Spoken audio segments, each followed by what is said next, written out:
Okay then, well, let's get started. And this is a joint meeting, as everyone has either already been aware or figured out quickly, between the council and the county commission and our environmental advisory committee. And I'm not sure who wants to go from here, but we are certainly prepared to do that after our public comment period. And as always, I want to thank our commissioners for their patience with our public comment policy. So let's see if we have any public comments prior to our first agenda work session item. There will be an opportunity to make public comment about material that we cover this evening, certainly.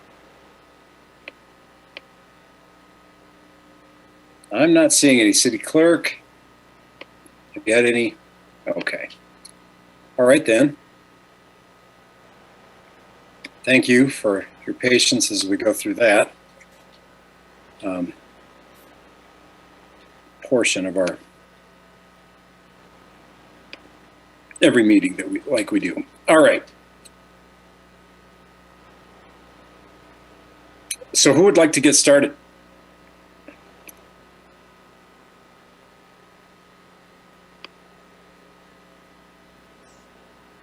Mayor, I believe we have Monica Leininger here from Alliance for Renewable Energy. I think she'll go ahead and get us started off tonight. There she is. Thanks, Honorable Mayor and members of the Council and County Commission and Environmental Advisory Committee. City Clerk, I'm planning on doing this presentation with several of our other members of our organization, and I was wondering if they could be let in as presenters. Monica, I could give one person like you the ability to share a screen. However, I don't know who you were asking to be let in. We could, with the mayor and Commissioner Gosar's permission, we could allow them to speak, you know. Do you have a list of names? Honorable Mayor, Council, and Clerk, yes, I believe I sent them to you in an email, but I can also just go over them now if you want to look for them in the waiting room, if that would be all right with the rest of the rest of everyone here. I don't sense any objection from that, from the folks I can see here on Zoom. Let's check with Chairman Gosar and see what he has to say about it. No, we don't have any problems. We just want to hear you say all those names and those organizations again, Monica. Awesome. Well, and I, honestly, by way of public record and the recording of the meeting, that might not be a bad idea. And then we can have those folks come in and join us. Perfect. And everyone I'll be inviting to join us tonight is a member or board member of Alliance for Renewable Energy. And City Clerk, if you're ready, I'll just let you know those names. So first up, we have Ed Consell. That's Ed, K-O-N-C-E-L. Next up, we have Madeline Dalrymple. And I hope I said that last name right. Dalrymple, I think. Dalrymple, thank you. Next up, we have Jared O'Brien, who you all know for the most part. And after that, we just should have Sean Moran, and that's M-O-R-A-N.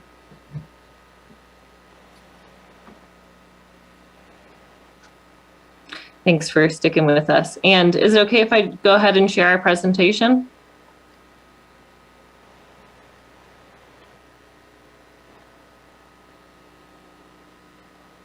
It's okay. I think we're waiting to get you the ability to do that. There you go. I think you should be set now.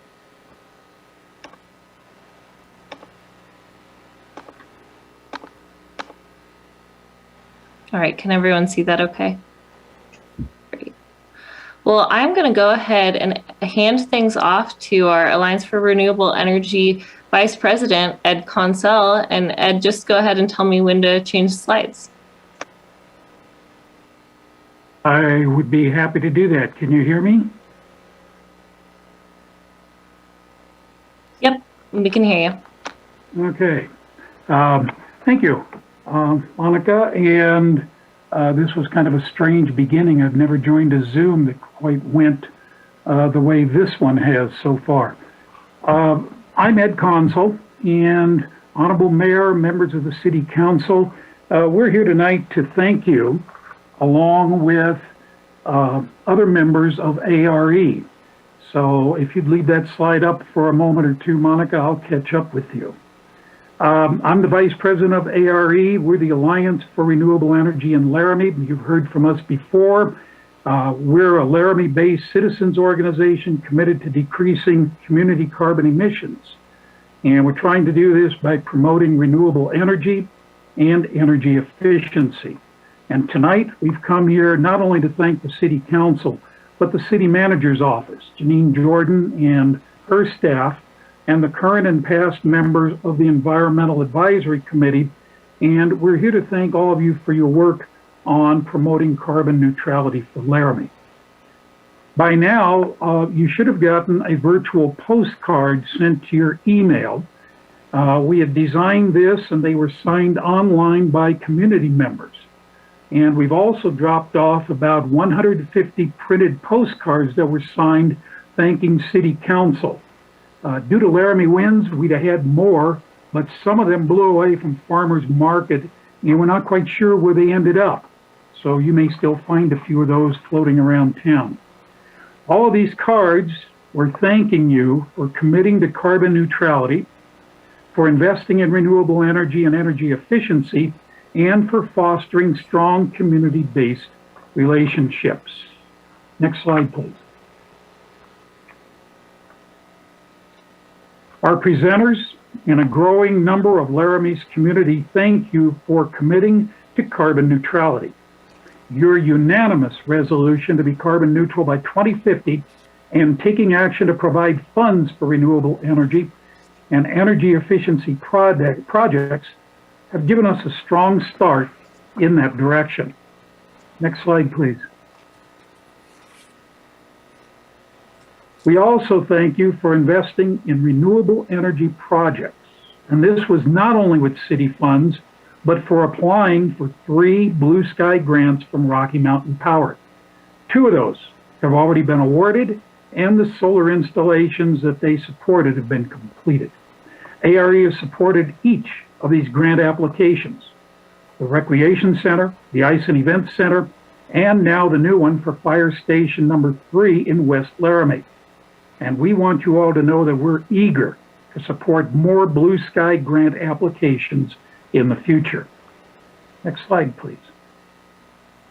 Our thanks also for your continuing to foster strong community partnerships with the University of Wyoming, with ARE, joining Mountain Town 2030, the Environmental Advisory Committee, and the Albany County Board of Commissioners.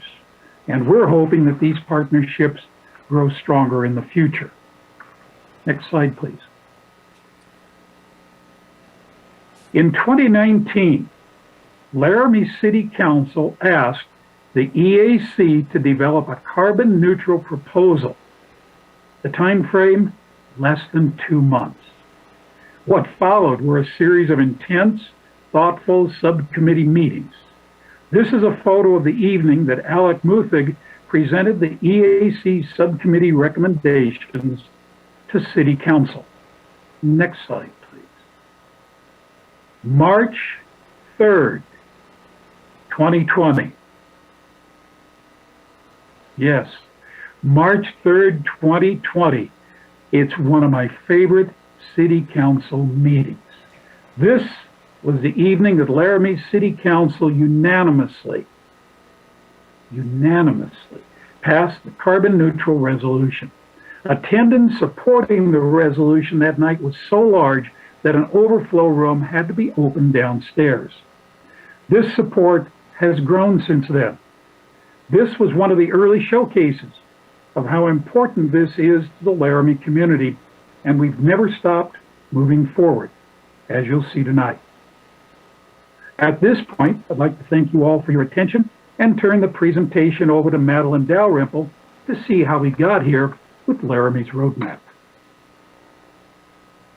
Hi, Honorable Mayor and members of the City Council and County Commission. I'm really pleased to be here, and I think I was there that night, and I think I had to dab tears out of my eyes. I was so impressed. But I'm here to just give you a brief overview of how we got here, and it's only been 3 years. It's pretty amazing. In October 2018, members of the community in Laramie that were interested in renewable energy and sustainable energy, we got together and we formed the Alliance for Renewable Energy. And in February that year, so a few months later, the University of Wyoming campus sustainability course students started creating Laramie's first baseline CO2 inventory calculator. And by the end of that semester, with funding from the Hobbs School, the city hired an intern, Xanthi York, to finalize Laramie's baseline emissions. Next slide. So in August, so the end of that summer, Xanthi York presented Laramie's final baseline emissions. ARE presented to the City Council about how other comparable cities have decreased their carbon footprint, and also talked about blue sky grant opportunities. And so you can tell I work at the university. The following semester, the spring semester, February 2019, the University of Wyoming Spring Sustainability course started a community-wide emissions inventory through a partnership with ICLEI, which is, gosh, I had to write that down, Local Governments for Sustainability. They changed their name from an acronym. But anyway, they go by Local Governments for Sustainability. And another student group started an outline for a climate action plan for municipal sources. And just a month later, Laramie became a member of ICLEI to help utilize emission tracking, sustainability planning, and technical assistance expertise. February 2020, so a second year's passed, we're now into the third year. Laramie and Albany County Environmental Advisory Committee released formal carbon emission reduction recommendations. And March, the City Council passed a carbon neutral by 2050 commitment, and it was unanimous, as Ed told us about. Also that year was COVID. And so ARE moved online, and we started holding webinars and Zoom meetings and events like that to keep the community engaged during the COVID-19 pandemic. So April 2020, the City of Laramie submitted applications for blue sky grants on the Recreation Center and ice arena. And in May, the City of Laramie and the Hobbs School hired a summer 2020 intern to finish up the municipal reductions plan outline. And then in October, the City of Laramie gets to break ground on a solar panel installation for the Laramie Recreation and Ice and Event Center.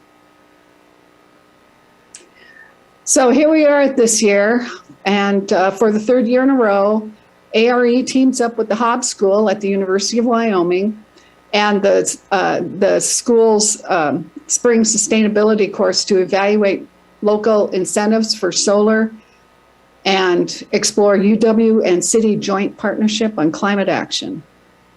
In April 2021, the City of Laramie joins the Mountain Towns 2030 to collaborate with other Western cities to create a compendium of emission reduction strategies.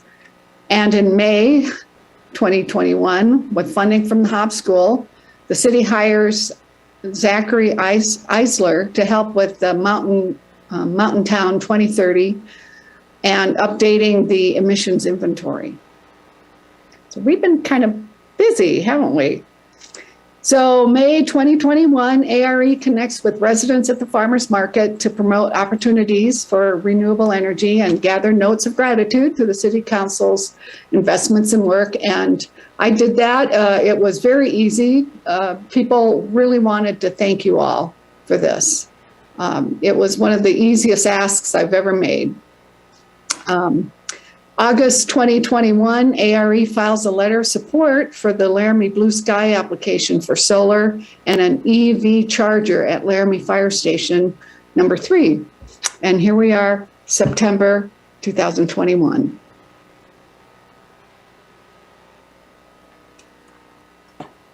Awesome. Thank you so much, Madeline. I'll jump in real fast. Once again, Honorable Mayor, members of the council, the county commission, and the Environmental Advisory Committee. My name is Monica Leininger, and I work for a statewide conservation organization, Powder River Basin Resource Council. We are, ARE is one of our affiliates, so we help to provide staffing and support and other expertise, but it's been one of my greatest joys being a part of this group since the very beginning. So I just can't thank you all enough for making this commitment and then, putting action to it and, putting skin in the game. I just wanted to highlight this photo very quickly. This is, as many of you know, if not all of you, that's Leo Publitz, who's a technical sales associate at Creative Energies and has worked with other solar companies like Harmony in town. And he really is a phenomenal resource. And I just love this photo of him standing in front of one of the city's recent blue sky projects. And we've said it before, but we just, we really think that that's a wonderful program. We encourage future investments in it. And we also really thank Rocky Mountain Power, our utility, for having a program like this, and not only giving residents the opportunity to pay into a fund for community projects, but selecting Laramie projects for Blue Sky, because I think that a lot of Laramie residents pay into that program. So it's really great to see those dollars come back to the community. So yeah, awesome photo. And now I'm kind of moving into what our current projects are with ARE. As many of you know, net metering for rooftop solar has been a big legislative fight for the last 2 years, if not 3. We'll see how this year goes. But really, ARE has turned out alongside the Joint Environmental Advisory Committee that opposed net metering, along with the Laramie Youth Council.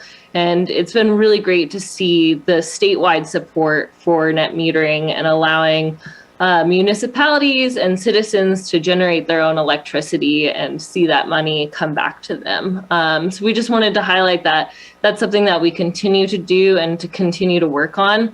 I wish there was more appetite for raising the limit over 25K, but it really doesn't seem so. But I did want to share that in my experience through working on this bill for several years, bills to really reduce the payback for net metering, the Public Service Commission has said that they see the 25 kW as a limit, not as a cap. And other places in the state have interpreted that cap to be higher, like in Jackson, where they have projects over 25K.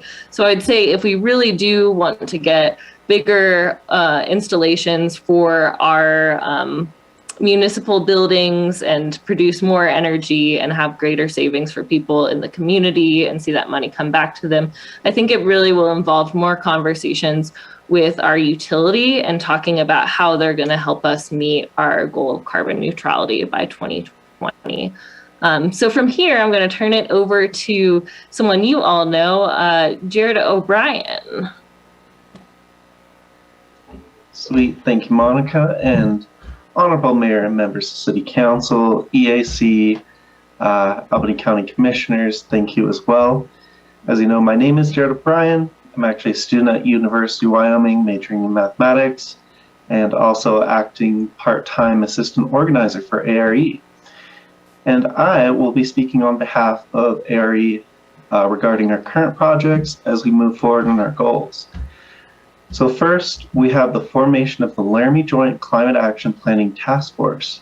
This task force consists of stakeholders from city, county, and UW in an effort to foster collaborative action.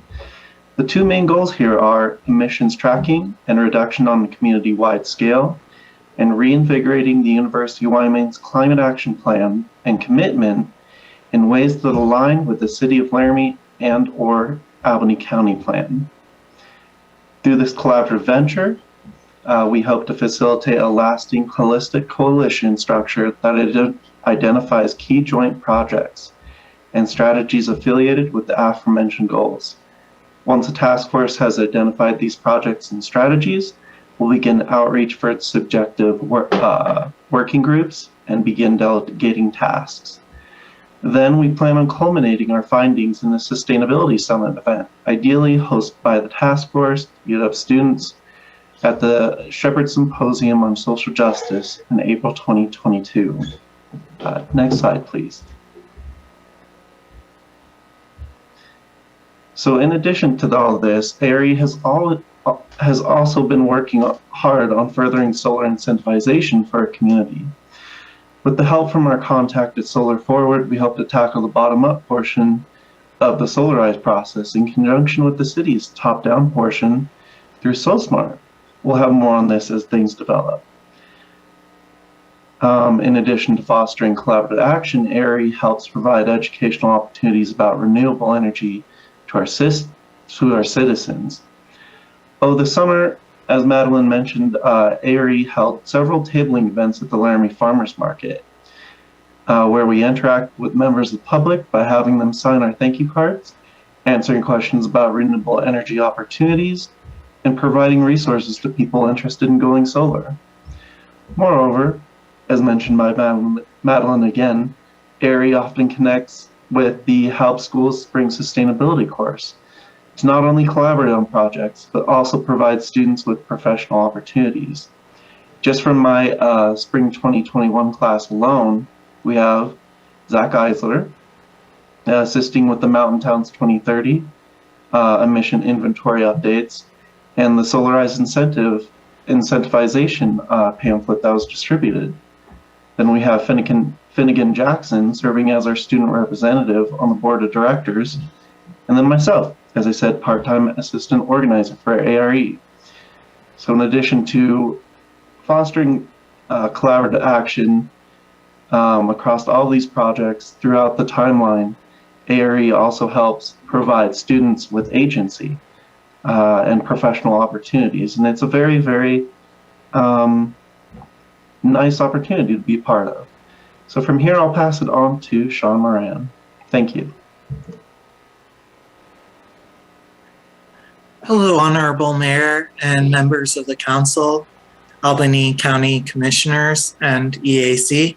My name is Sean Moran, and this first slide we're showing is from 2019, the Wyoming climate activists' climate strike. And the reason we're starting this is because it just reinforces the community coming together. It is not just the University of Wyoming doing this work. It's not just the Laramie community doing this work. It's not just students, it's everyone. And you can see this. You see students, you see community members, old and young. And I think that's something we need to remember as we move forward. And these next slides are going to be talking about what are the next steps? What does the future look like? Because that's what we want to focus on, what we're doing now and what we can do in the days, years, and hopefully decades to come to get to the carbon neutrality. Next slide, please.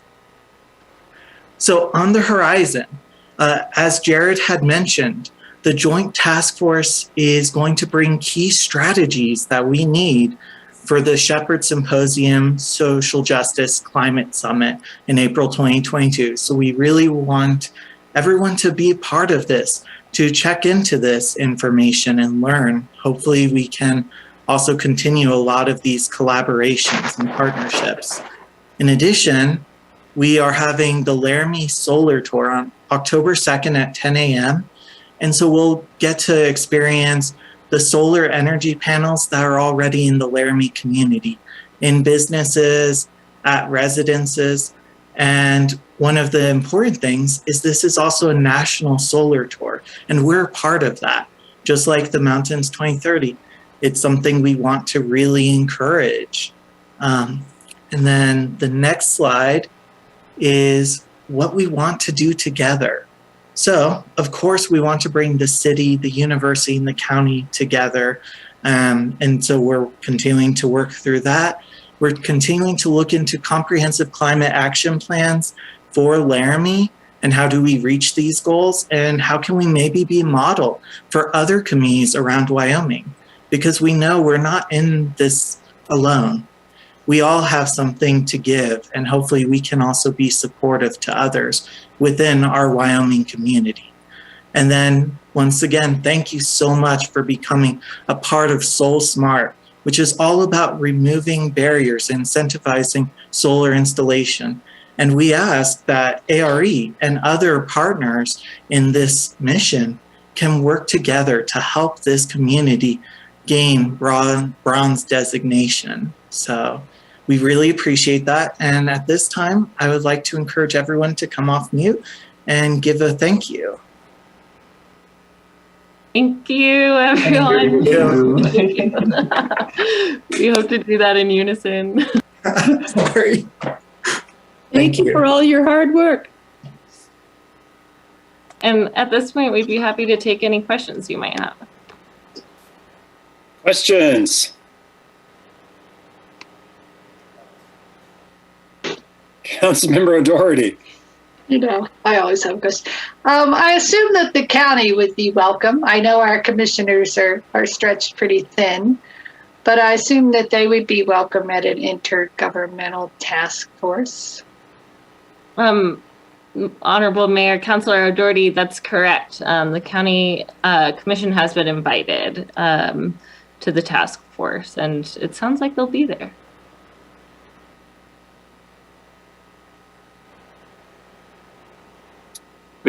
Councilor O'Doherty, this is Commissioner Gosar, and I'm planning on attending on Thursday night.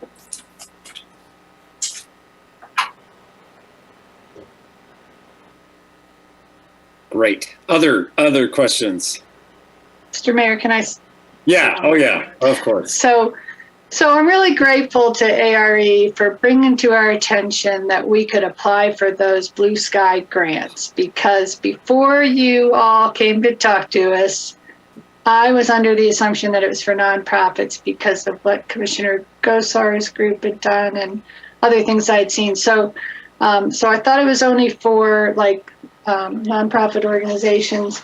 And so when you brought that to our attention, that was a real game changer. And also, I really want to thank you for bringing the Mountain Towns group to our attention, because there are so many ideas out there, and I want the rest of the council and the commission and the EAC to know, and the public to know, that there are all these cool ideas. And that's how ARE showed us in the first place, like, hey, this city's doing this city's doing that.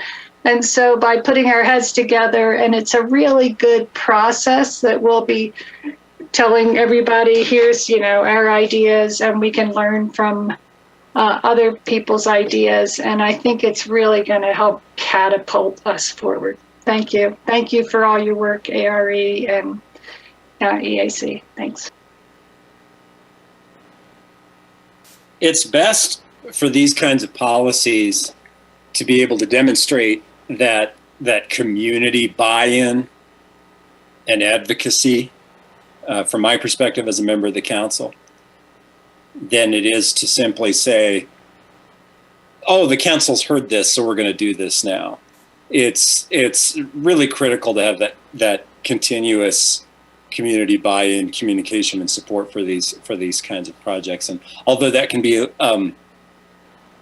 somewhat of a burden on our residents and our citizens to need to do that, it really is necessary. And so I completely agree with all the comments that we just heard from Councilmember O'Doherty.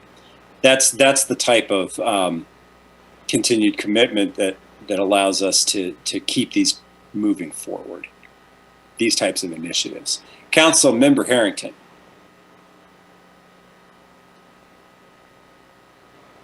Thought I was off mute. Thanks, Mr. Mayor. I just wanted to extend a thank you as well. The councilor had already mentioned sort of bringing Mountain Towns 2030 to us, but certainly ARE has been actively involved. Monica has attended every meeting right along with city staff and Aaron and I, and it has been incredibly important to have that support there to make sure we're moving forward. I think at times without it we would lose the thread. So just heartfelt thank you for that as well to ARE for sticking by. We have sort of entered into the area of comments as well as questions, which is totally fine. So other discussion on this for our people. Councilmember Cumby. Thank you, Mr. Mayor. I just wanted to thank the members of ARE for all the work you're doing and for the partnerships that you're forging with the city and the county.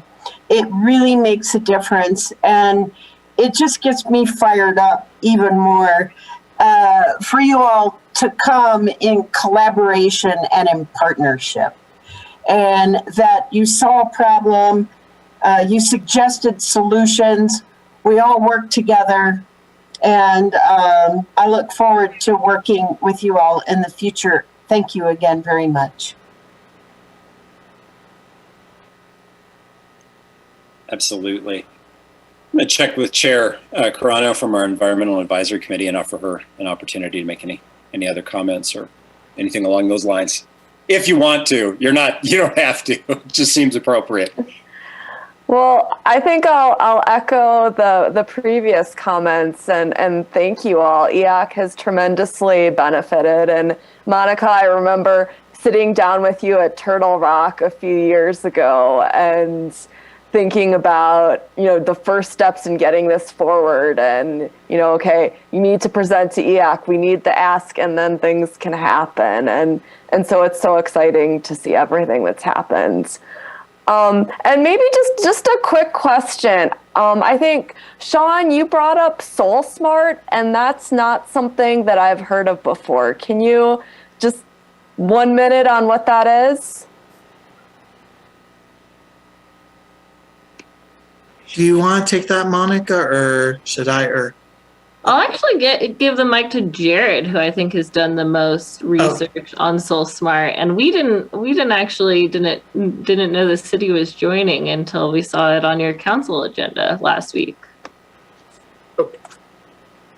Yeah, so Soul Smart, I noticed that the city council passed a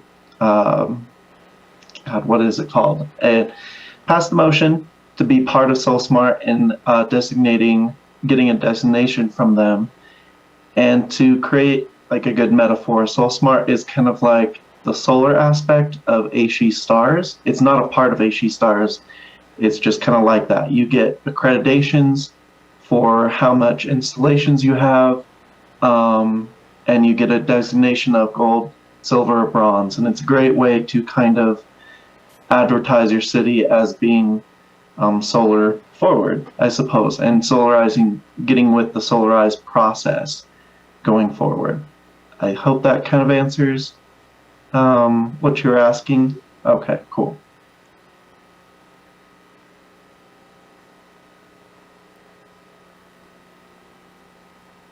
Mary Grace. Hi, yes, thank you, Council. And Mayor, and I just want to give a shout out to Joseph Shahidi from the City Planning Office, an intern who helped spearhead that effort. That's full disclosure, that is my partner. So I've kind of seen it from both sides there, but he worked really hard on that. So I'm glad to see that there's a lot of community support there. He's not on here tonight. I think he's in class, but just wanted to give a shout out since he also didn't attend last week. Totally fine. Ms. Hill. Oh, I think you accidentally muted yourself instead of unmuting. Thank you, Mr. Mayor. I have been reading several articles about universities across the country that many students, not just a few, but many students have decided that there is nothing else worth studying rather than how to save the earth. And it gives me chills to think about all these young, dedicated people. It's really wonderful. But as wonderful is seeing our town become involved with our students, the entire state of Wyoming, all the people working together to get all these little pieces done is what it's going to take. I don't see the federal government leaping up and saying, no more of this and more of that, and we need this and we need that. It's these little groundswells that are making a big difference right now. So thank you, everybody.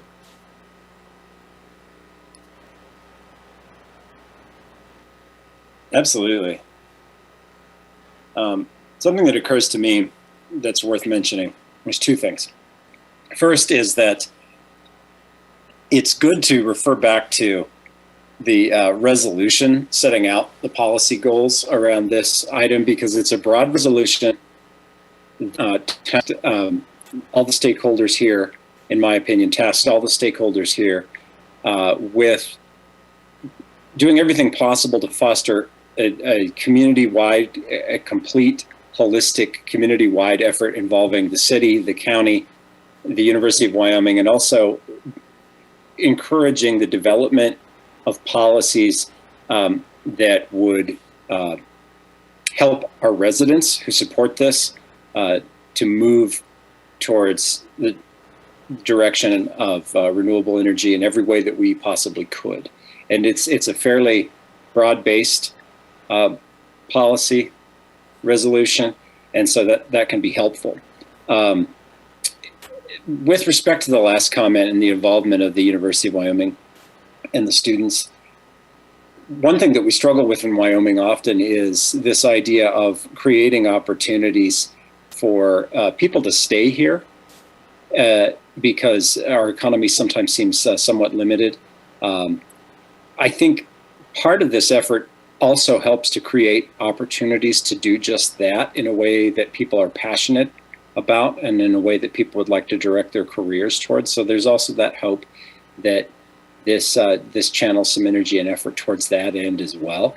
Yes, obviously the driving force here is concern about the future and the environment and the climate.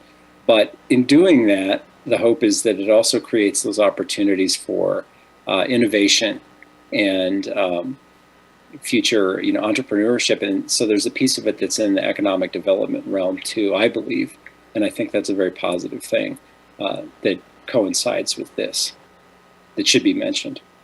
Anything else from anyone here? Mr. Mayor, I think the commission's trying to talk to you. Oh, okay, great. I'm sorry, Mr. Chairman, I didn't see.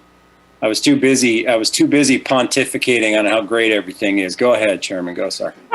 No worries. And I'd just like to take some time to thank Monica and her group at ARE for helping to lead the charge as members of the HOP school, but also the City Council for jumping right on board and moving that process along.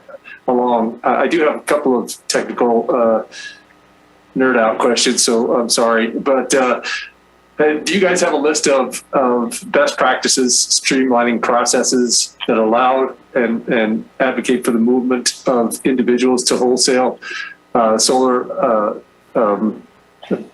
putting solar on their houses? And then is your group or some other group familiar with the best practices for incentivizing or getting more people to join a board, right? It's great that the city will do it, but it would be great if every house in the city did it. And do you guys have that information? And then if so, could you get it to me? That would be great.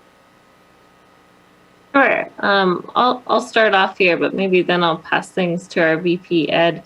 Thanks, Honorable Mayor and Commissioner Gosar. Yes, we do have a list of solar, local, state, and federal. As you can imagine, the state ones are pretty small, but incentives for folks to pursue rooftop solar Right now, kind of the best incentive out there is the federal tax credit. In terms of streamlining solar, I really think that that's something that the city is going to look at very closely with the Soul Smart program. And it's something that Councilor O'Doherty has even already brought up to me, of finding ways to streamline local solar for folks and make it more accessible. And then one thing we really want to pursue, and we'll have future information on, but it's actually doing a solarized program for Laramie and helping to maybe do in partnership, if the city updates its solar codes, perhaps do in partnership a bulk buy program. We won't be able to save people much money, but maybe in the realm of $400, $600, which if you're on the fence about getting solar and you know the current political climate around net metering in our state, it could really maybe get you there. Ed, do you have anything you want to add to that? Well, a couple of things that could be done, and we haven't had a chance to explore this yet, would be to find a mechanism through one of the local or several of the local financing organizations, credit unions or banks, to maybe offer very low rates to help bankroll solar. The margin isn't all that large, and what we can save in a bulk buy won't be that large. So that would be one way of doing it. Another possible way of doing it, and this will put the burden on city council, so maybe you don't want this answer, would be maybe the city could waive some of the fees for inspections and everything to kind of offer an extra added incentive. I don't know if that's in the realm of possibility, along with streamlining some of the mechanisms for getting permitted. The other thing that we're doing to kind of get people interested in this is My Home is on the solar tour this Saturday. We're starting with a bike tour at the ice arena. I just talked to the folks at KUWR. They've got that on in the control room. Hopefully they'll give us some mentions on that. I've got my fence covered with posters about it, so I'm trying to get it going in my own neighborhood. But also we've got not only the city installations, but the downtown clinic. Commissioner Gosar's on here. He could talk more about that. And what we're trying to do with this solar tour is it's a national thing, but we're focused on what's going on locally. And we've got a whole variety of various sites that can be covered simply by bicycling, from starting at the ice arena at 10 o'clock Saturday and following a path that's online. And along with that, we have, Monica's putting together minute-by-minute coverage that people can actually view if they can't be at all these sites. And the third part of this is we have an automobile tour set up so that people can go, our houses are spread out all over from North Laramie out to east of Laramie, so that people can actually see the various different ways that solar are set up. I hope that kind of answers the question. We've got some other policies coming up. Monica already addressed those.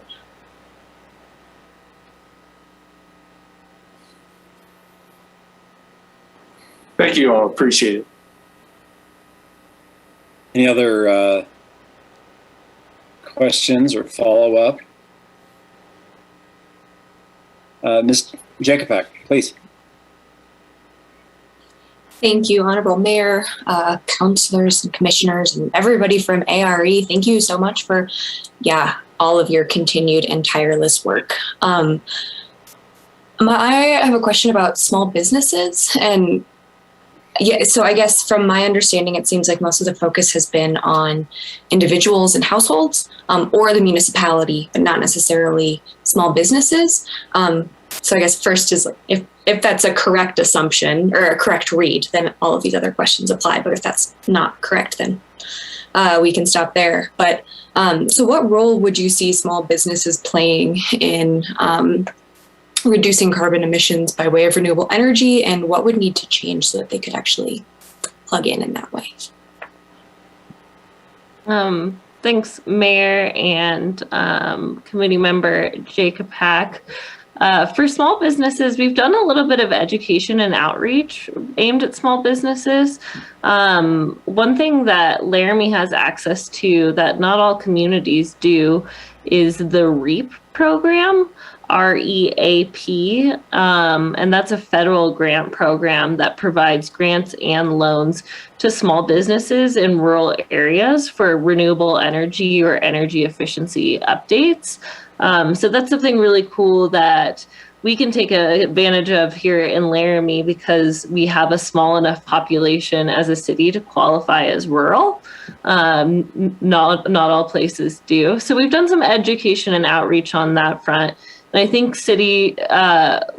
small businesses within the city, it'd be great to consider other options that have been explored, sort of like the university students presented to you this past semester. I really liked their green checkmark program that could help to encourage businesses to be more sustainable and get a green checkmark, or rentals or anything like that.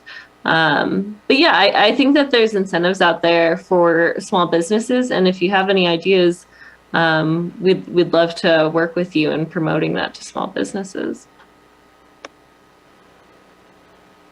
Thank you.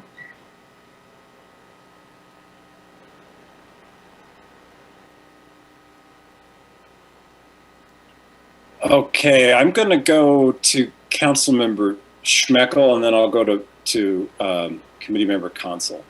Councilmember Schmeckel. Thank you, Mr. Mayor. I wanted to follow up on that with a kind of a question that with the majority of small businesses not actually owning the facilities that they're in, would it be more effective to go after property owners rather than small businesses for developing that, and maybe using small businesses to encourage the property owners to do that and be willing to maybe flex on lease terms or something like that when they come up for negotiation? Would that be a more effective means of pursuing this?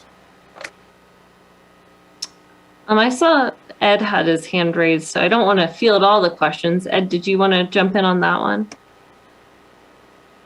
Honorable Mayor and committee members, I don't want to jump on what Monica's been saying, but along with the REAP program, one of the big criticisms of industrial scale solar is the amount of land that it uses. And this, to me, is the greatest reason to promote rooftop solar. Now, I think the question that EAC member Jacob Hack asked was, what are some of the limitations?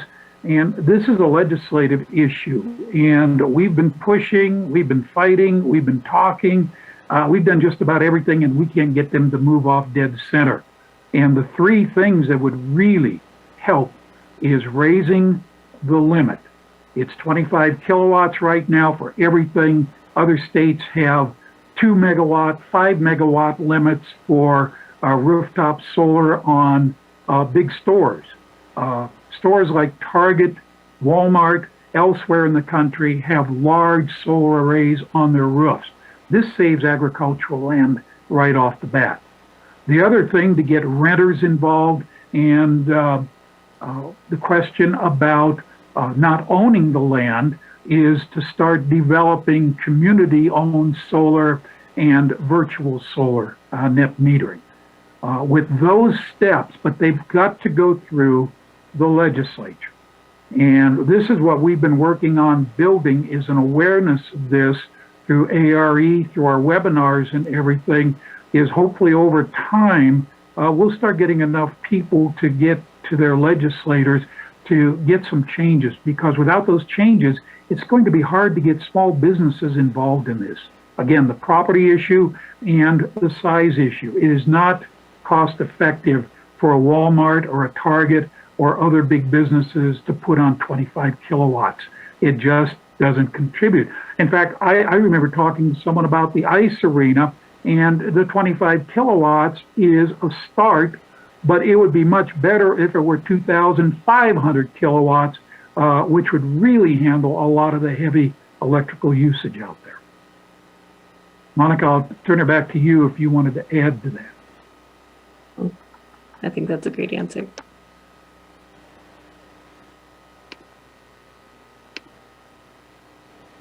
Was there a hand? Oh, Council Member O'Doherty. One of the things that we learned about from the mountain towns, which I think is really exciting, and I think that Committee Member Jacopak raised this at a previous meeting saying, yeah, this is great that people that can afford to put solar panels up can put up solar panels. Yeah, that's great. But what about people that can't afford that, or people in limited means? But one of the things that maybe we could find a way to do is to help get programmable thermostats installed in more houses, because then people aren't heating the space when they're not there. And also they have like the community foundation. Park City has a community foundation, sort of like our Wyoming Community Foundation, that people can put in grants. So somebody could, if this foundation, if we had, this pool of money, people could put in a grant to help renovate. And, or maybe I was thinking that using thermal cameras to see where people's heat loss is. In fact, I want to come to your house, Ed, and see where where you're losing heat when I heard what your electric bill is. But the other thing I wanted to raise is that I'm not going to hold my breath for the legislature. I'm glad you're still working on it, but if we can put more installations up so that people can reduce their peak loads, because when you get above a certain amount, then your rate goes up. So if people can bring their solar, if people can put on solar panels anywhere they can to help bring down to a lower rate structure, it helps us a lot. And I haven't gotten the word yet about if the ice arena or the rec center, if we've been able to cut some of that peak load and bring down some of the costs. But it's just something to keep in mind. And I'd really like to get the community fund going, because I think that could help a lot of people. Thanks.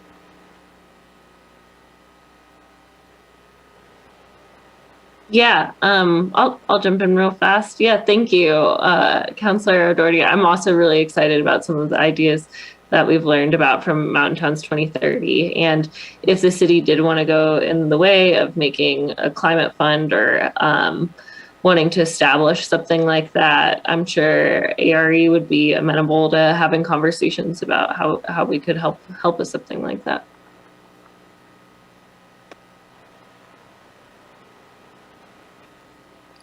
Vice Mayor Pierce, and then I'll go to Councilmember Gabriel. Vice Mayor, please. Yeah, thank you, Mayor. I'm wondering about our ordinances, our city ordinances, if this group has reviewed, if we need to review, are there barriers? Is there something that we need to do in that area specifically that we can do to encourage and kind of set things correct? Sometimes we find that we could be missing something, or we have something that's extremely dated that needs to be revised. So if there's any comments or suggestions, or I see our city manager is on this call as well. If there's something we need to do, could you let us know? Thank you, Honorable Mayor, Vice Mayor. I would say Councilor O'Doherty has the most up-to-date information on this. And we haven't had the technical expertise to go through the city's ordinances and particularly point out the issues, but we have heard from people that the 3-foot space you need on your roof between the solar panels can be hard and can keep people from having the amount of panels they want. It might be something that would be really cool. I'm sure the EAC has a lot of projects in front of them already, but to where the EAC could maybe work with ARE or work with the local installers in the area to help identify some of the barriers that they see in that process.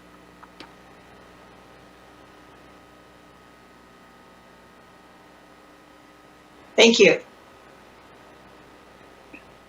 going to go to Councilmember Gabriel and then to the next hands up that I see. Thanks, Mayor.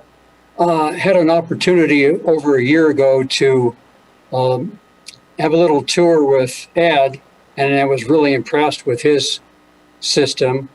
And of course, my next door neighbor now has just installed some panels, which I'm very impressed with as well.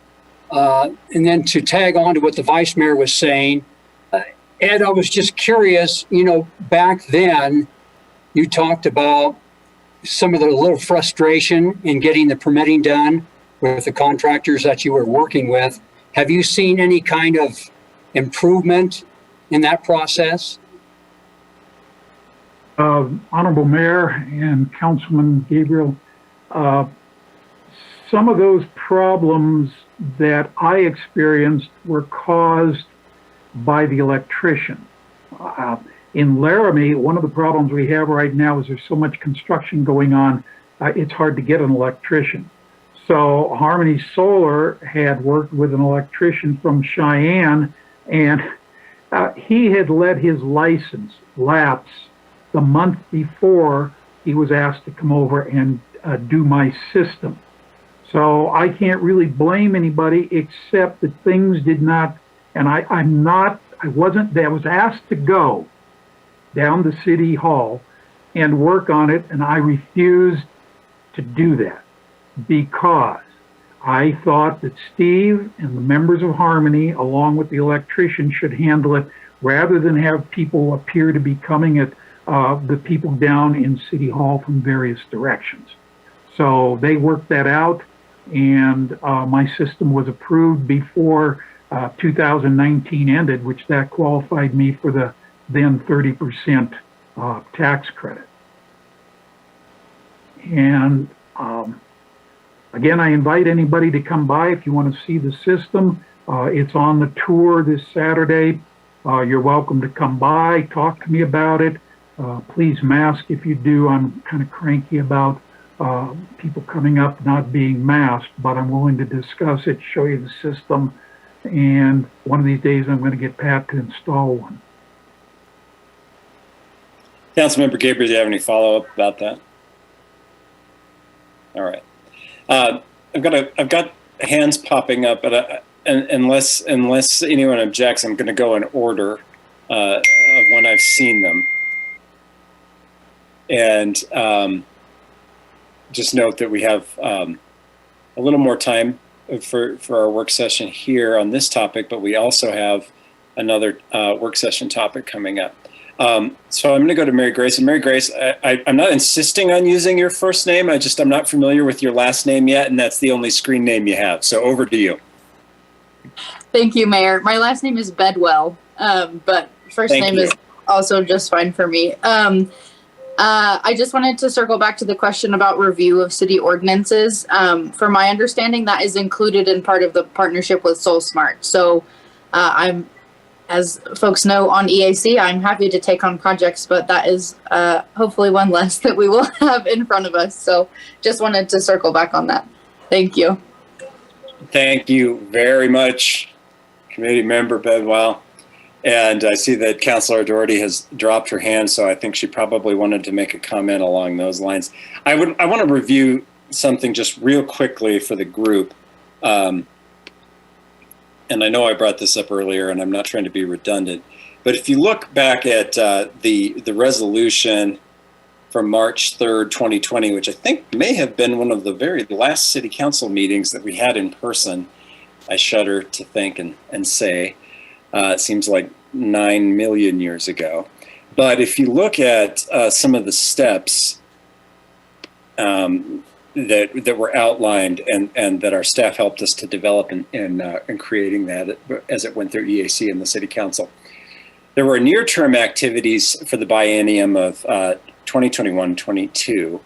And those were to be specific focused modifications of municipal government operations and facilities designed to contribute incrementally towards a net zero emissions goal through immediate implementation. And I know that we can report that in several areas and in several ways, projects have gone through towards completing those activities, and they continue.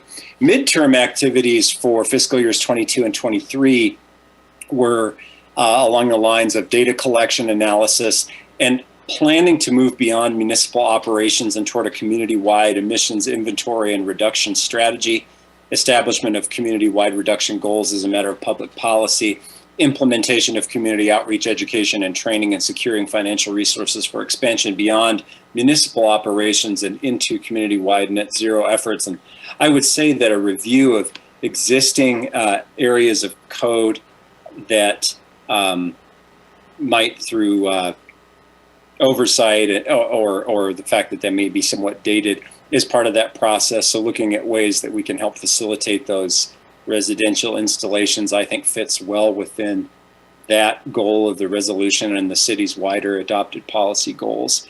And I think that's part of the work that's going on now. So I'm really happy to hear about all of those steps being taken, and there will be more to come on that. And I know that the staff and the council are focused on that, and we'll continue to work with all of you on those things. Any other comments here? I think I'd like to go to a public comment just to see if we've garnered any public comments since the beginning of the meeting on this topic, and give anyone an opportunity to make any statements, or I think even in this case for this meeting this evening, ask any questions along these lines. And we do have a hand up, and I'd like to ask that we recognize Judy Snoke from the Laramie League of Women Voters, although I don't know that she's speaking in that capacity, and allow her an opportunity to make any comments. Thank you very much, Mayor Weaver, and all of you for doing this. I have a fairly simplistic question. How do we get the list of the homes that we can tour? That is a great question, Honorable Mayor. Do you mind if I jump in? Not at all. Okay, great. So if you just go ahead and Google Laramie Solar Tour, you should be able to find the link, National Solar Tour. And the best way, you can see the Google Maps on there, but the best way to get detailed information about the tour is to RSVP at the bottom of the page, and you'll get an email with both the live stream link, the map for the biking tour, and all the driving locations. Perfect. Thank you very much. Great. Thank you. And thanks again, Monica. Let's recognize Mike Selmer, who's indicated he'd like to make a comment or inquiry. Mr. Selmer, go ahead whenever you're in here, and you've got the opportunity. Yep, there you are. Go ahead, Mr. Selmer.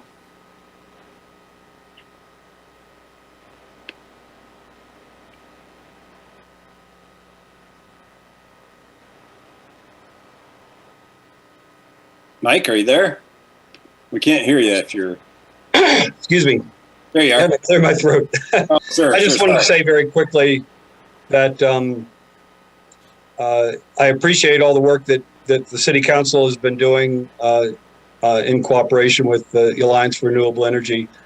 I also wanted to raise awareness that making our city more resilient is almost as important, if not more important, than moving to renewable energy, because all of these moves are great, but also late. Climate disruption is coming, and we need to make sure our city is prepared to deal with it. And that's really all I had to say. Thanks a lot. Thank you, Ms. Shelmer. We appreciate the comments, and they're definitely noted. I'm going to take an opportunity here, too, to thank the county commissioners. We've heard many thank yous to the city council for work, but the county commissioners have demonstrated repeatedly that they're interested and full partners in this effort as well, and have a very large role to play.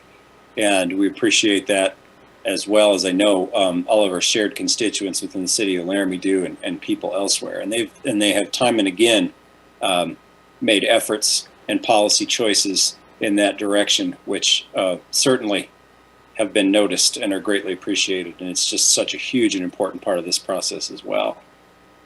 I don't have any additional hands up here from the panelists. We've had a public comment opportunity, but commissioners, I'd like to go over to you just to give you an opportunity on this topic one more time, if there's anything else you wanted to add.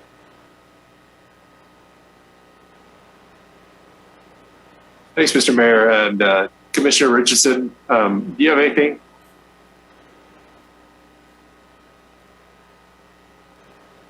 I do not. I'm enjoying the conversation. It's good. Thanks, Commissioner Richardson.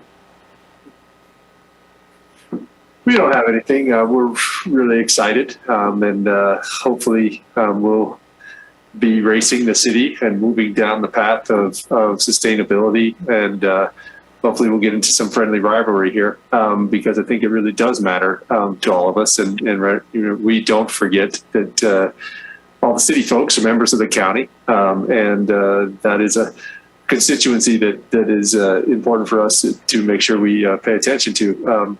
Along those lines, I think there's a really amazing opportunity at this community at this time to do big things, and you can do them bigger and faster together. And so we stand ready to be partners with any ideas and all ideas that make sense. And I think, what I hear being talked about is fantastic. And just to further highlight that something like what Councilwoman Doherty had said about energy efficiency, right? The best watt is the negawatt, the watt that isn't used. And so then you don't have to produce it. But there are many things you can do, and we should take the lead both at the city and the county and with the EAC to make sure people know how to do that, and whatever their budget affords, allow them to make those choices and maybe help them make those choices with incentive programs. Thank you. City staff, I suppose I'm going to just check with the city manager to see if the city manager would like to make any comments with regard. It's certainly not required, but the city manager may have something that might be useful for our discussion in terms of immediate future steps, although we did review a little bit of that with the resolution language. City manager, did you have anything you wanted to add at this time before we wrap up? Mayor, thank you. I do not. I think the presentation was very thorough. We've been excited with our work over the summer with the Mountain Towns 2030 group. So we'll keep updating you as to progress, and thanks for the opportunity to weigh in. Thank you very much. And I'd like to note that the staff has been fantastic to work with on these policy goals. And there's been continuous effort and updates to the council on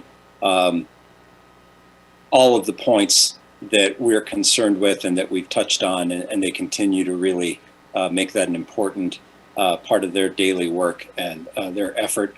And, along the lines of just generally environmentally friendly and green policies, your city staff has been diligent at pursuing opportunities for solar installations on facilities, for expanding recycling opportunities, and all those things that fit under this broad umbrella.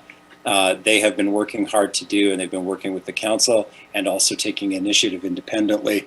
And it's just been a really good thing for this community. People need to know that. I don't have anything else. I don't see any other hands up. I think it's important to say thank you for making time in your evening to do this. I know that everybody's got other things that they're working on. Students are busy with classes. Other people are busy with work. And so we just really want to recognize you. We see you, and we thank you very much for this. Let's keep it up. Thank you, everyone, for your time.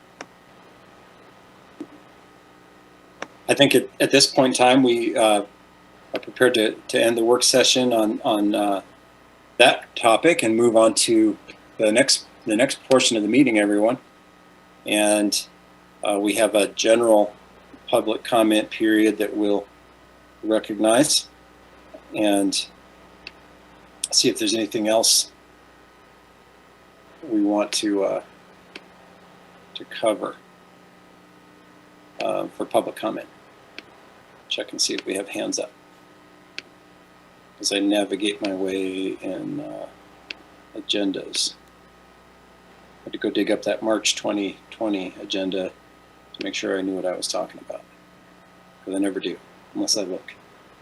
I don't see any. Okay, so let's close that public comment period. And we'll go on to the next portion of the work session, which is the Telephone Canyon project. And looks like we have our natural resource manager for the city of Laramie to lead us off in that discussion. So I'm going to open it up to Mr. Parkin. Thanks for being here. Good evening, Honorable Mayor. Let me also note that when I made those comments about city staff, no one more so than Mr. Parkin's efforts in helping with our carbon reduction policies. Anyway, I just wanted to say that. All right, Mr. Parkin, go ahead. Get us going. All right. Well, thank you, Mr. Mayor. Good evening, Council and Commission. Going to do a quick introduction of Miss Eva Smith, Master's of Science student, Department of Geophysics at the University of Wyoming. Most of you are probably familiar with this project. Back in 2019, the concept of doing a aerial electromagnetic study of the Telephone Canyon area of Interstate 80 was kind of born. This project was a collaboration between the City of Laramie, Albany County, and also Albany County EMA through a hazardous materials emergency planning grant through Homeland Security. Everybody always wants to know numbers. A reminder, this was a $281,500 project. The city was in for $110,000, the county for $75,000, and a $96,500 HMEP grant. So phase one, you got back in 2020, which was the data acquisition and kind of the initial data processing. Ms. Smith has done some groundwater modeling that she'll go through tonight with her presentation. And I think the end goal for the city and emergency management and first responders is to really take this information and work on maybe a hazardous spill response plan. How vulnerable are we to hazardous spills on I-80, and what can we do about them? So that will be probably the next step after all of this. And along those lines, Ms. Smith will be given a presentation at the LEPC meeting on October 4th to all the first responders and YDOT and DEQ and everybody there. So with that, that should refresh everybody's memory, and I'll turn it over. Sounds good. Great. Thanks for being here, Ms. Smith. Why don't you go ahead? Yeah, I was also going to request if I could get my advisor, Dr. Brad Carr, on as a panelist, just for after the presentation, if he wants input on questions. Absolutely, and the city clerk's on top of that for us. So. Great.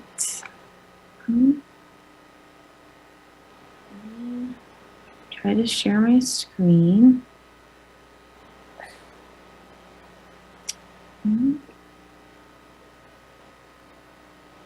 Great.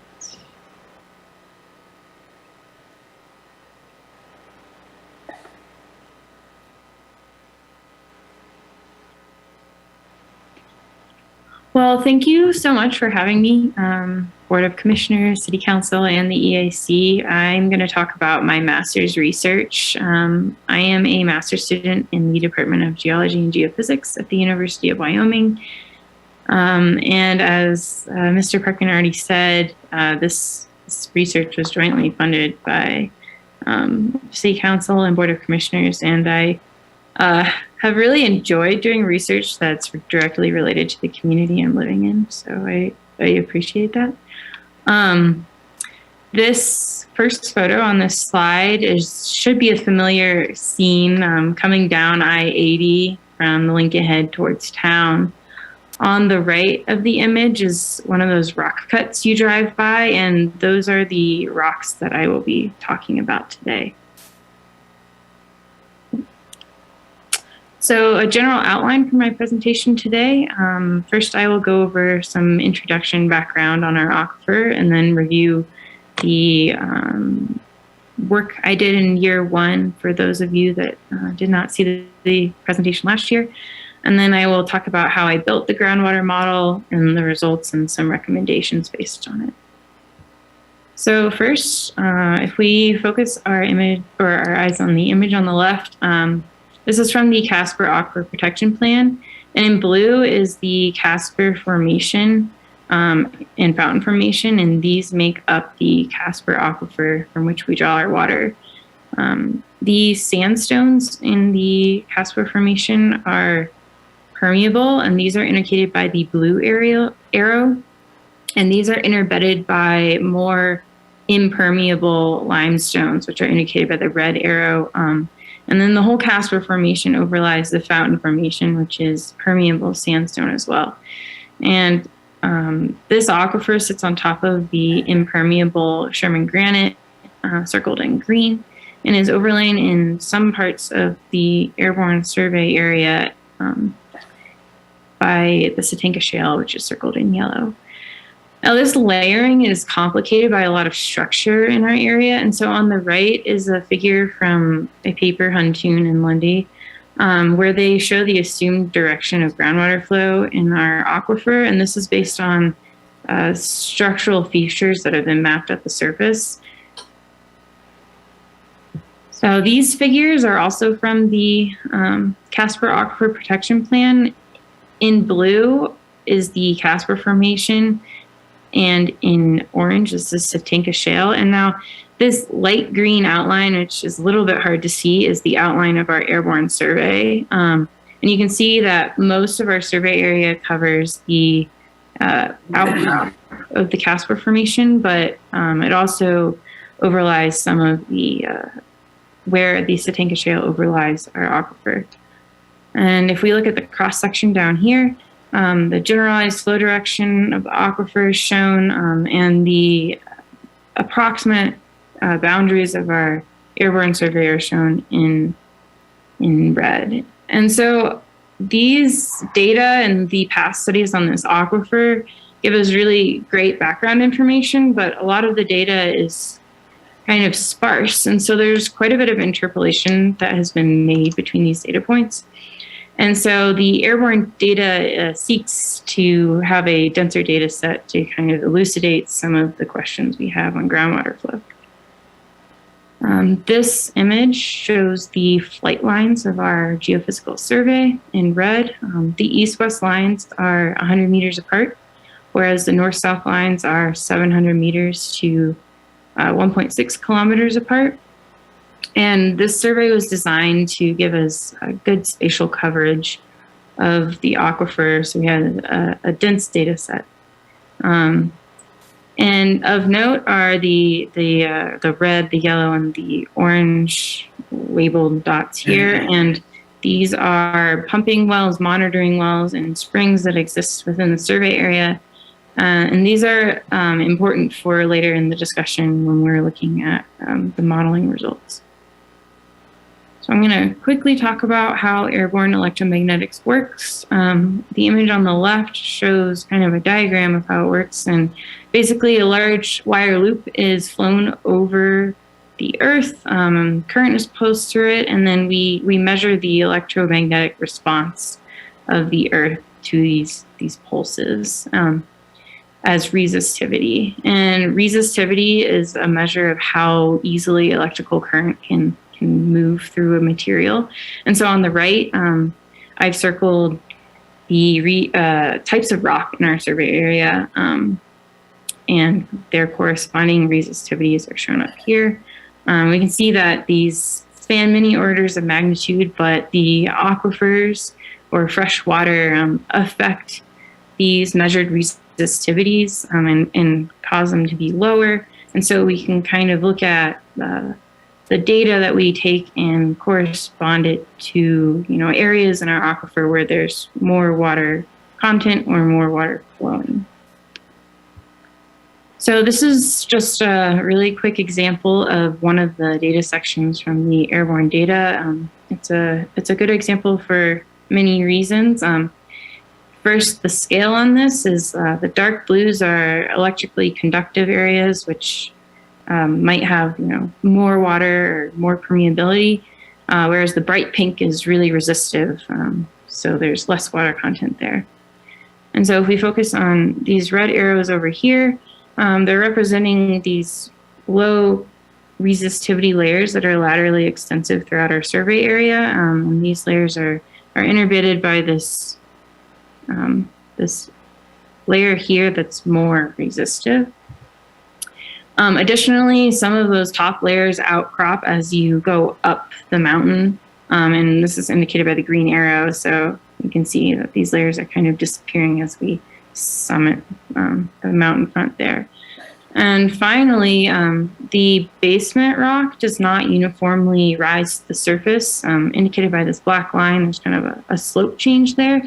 And areas where these slope changes can cause fracturing in the overlying rock, which are areas where there might be pathways for groundwater movement between layers. So now I'm going to talk about how I built my groundwater model. I'm going to take all the data that we just talked about and kind of walk you through the steps of how I'm creating a model to represent flow within our aquifer. So first, I had to pick layers because groundwater flow models have to have layers throughout them to run properly. To do so, I found areas in the airborne data that had large contrasts and resistivity. You can kind of just see this by looking at it with your eyes. There's these dashed lines between layers. This top section is the yellow line, and this bottom section is the green line here. And these are just both an example of how these layers were chosen. And additionally, I named each of these layers HL1 through HL4, just for clarity moving forward. And then finally, these black boxes are showing areas where some of those layers pinch out, which is important to consider for the next slide. So these are the layer extents of our hydrogeophysical layers I just told you about. But this is in the airborne data. And in order to create a groundwater flow model whose boundary conditions did not affect the flow in the area of interest, especially in our case, the I-80 corridor and our municipal pumping wells, I had to expand the edges of my model domain past where we had data from the airborne survey. And so to do this, I first had to expand the extent of each layer, and I looked at where each of these layers existed in my airborne data and compared it to mapped units in the geology, and was able to extrapolate these lines about approximately where I think each of these layers would exist past our layer extents in the airborne data. And once I did this, I got this map, which shows HL1 in orange, HL2 light blue, HL3 in red, and HL4 in dark blue. So after layer extents are chosen, I had to assign hydraulic conductivities to each of these layers. These are values that describe how well water can flow through each layer of the aquifer and the model. And to do so, I turned back to the airborne data. As I discussed earlier, electrical resistivity is connected to permeability and water content. And so I chose ranges in the resistivity and mapped these to hydraulic conductivities. And so if we, just for an example, if we look at this layer here, these deep blues are areas where there would be a higher hydraulic conductivity that I assigned, whereas these bright pinks would be a much lower hydraulic conductivity. And once these were assigned, I just extrapolated this data to the larger groundwater flow model.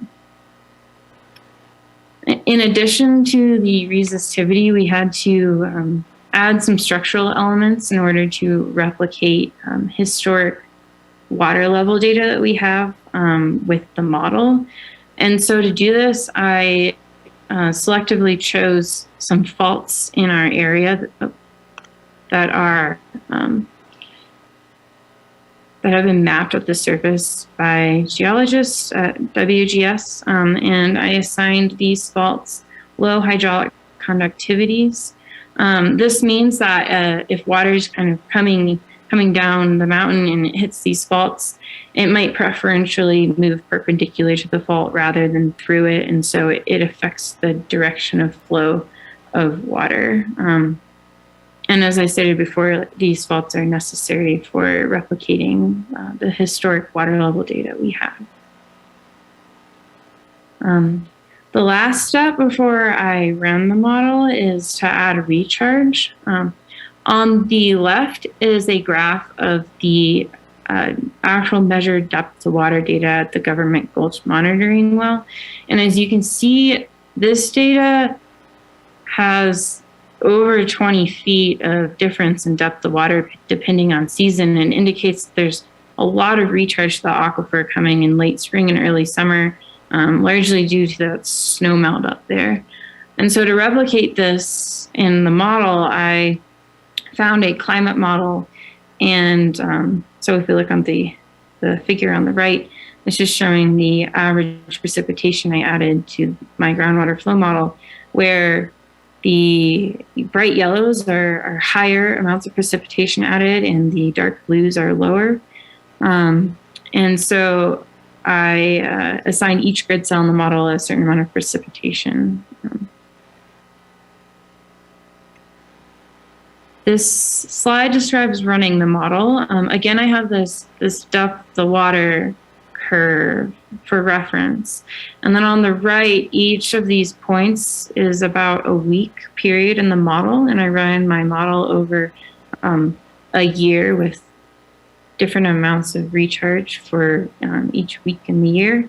And you can see that the recharge amounts that I added fairly well mimic the depth of water over here, and indicates that the recharge from the model is fairly well follows the actual data that we have. So I have 3 models in my final report, where model 1 has those low hydraulic conductivity faults, as well as pumping at our municipal wells and privately owned wells within the model domain. This is important because it represents, current conditions as we're pumping and water is recharging.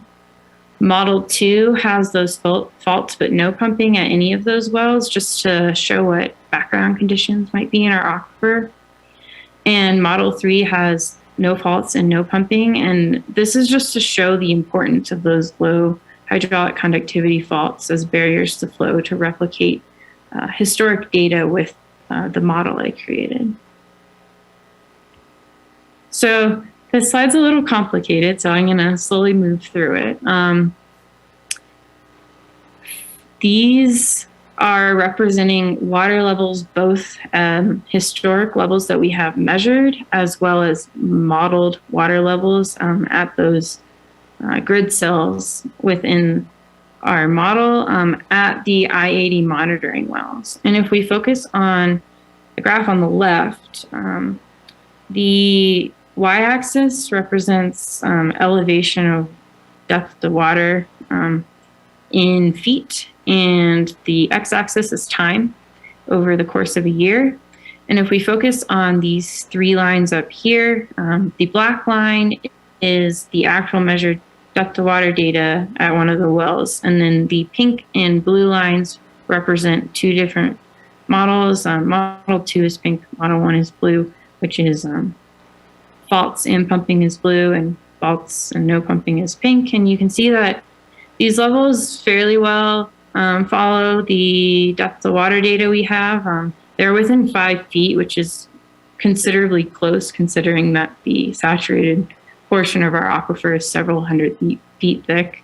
And then additionally, the other well is even closer following this depth of water data. Whereas if we focus on the graph on the right, the red shows the no faults, no pumping Model 3.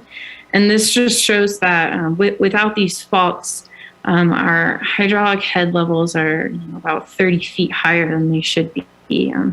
And so these 2 graphs both represent that the model is representing the water levels at these wells as well as that these faults are very necessary for replicating the data we do have. This is another example of a data point that I used to compare my model to, and this is for Pope Springs, which is a municipal well that isn't pumped often. There are 4 lines in each color because there are 4 wells at Pope Springs. And again, we can see on the left that these, the pink and blue kind of fall within the historic measured data, whereas on the right with the model with no faults, they're a little bit higher than some of those levels should be. And then this is the final water level graph slide I'll show you, and this is for Telephone Spring, which is up here. This is a spring that is right off I-80 and occasionally flows. It doesn't flow all the time. And so if we focus on the graph on the left, this black line represents the elevation of the surface where the spring exists.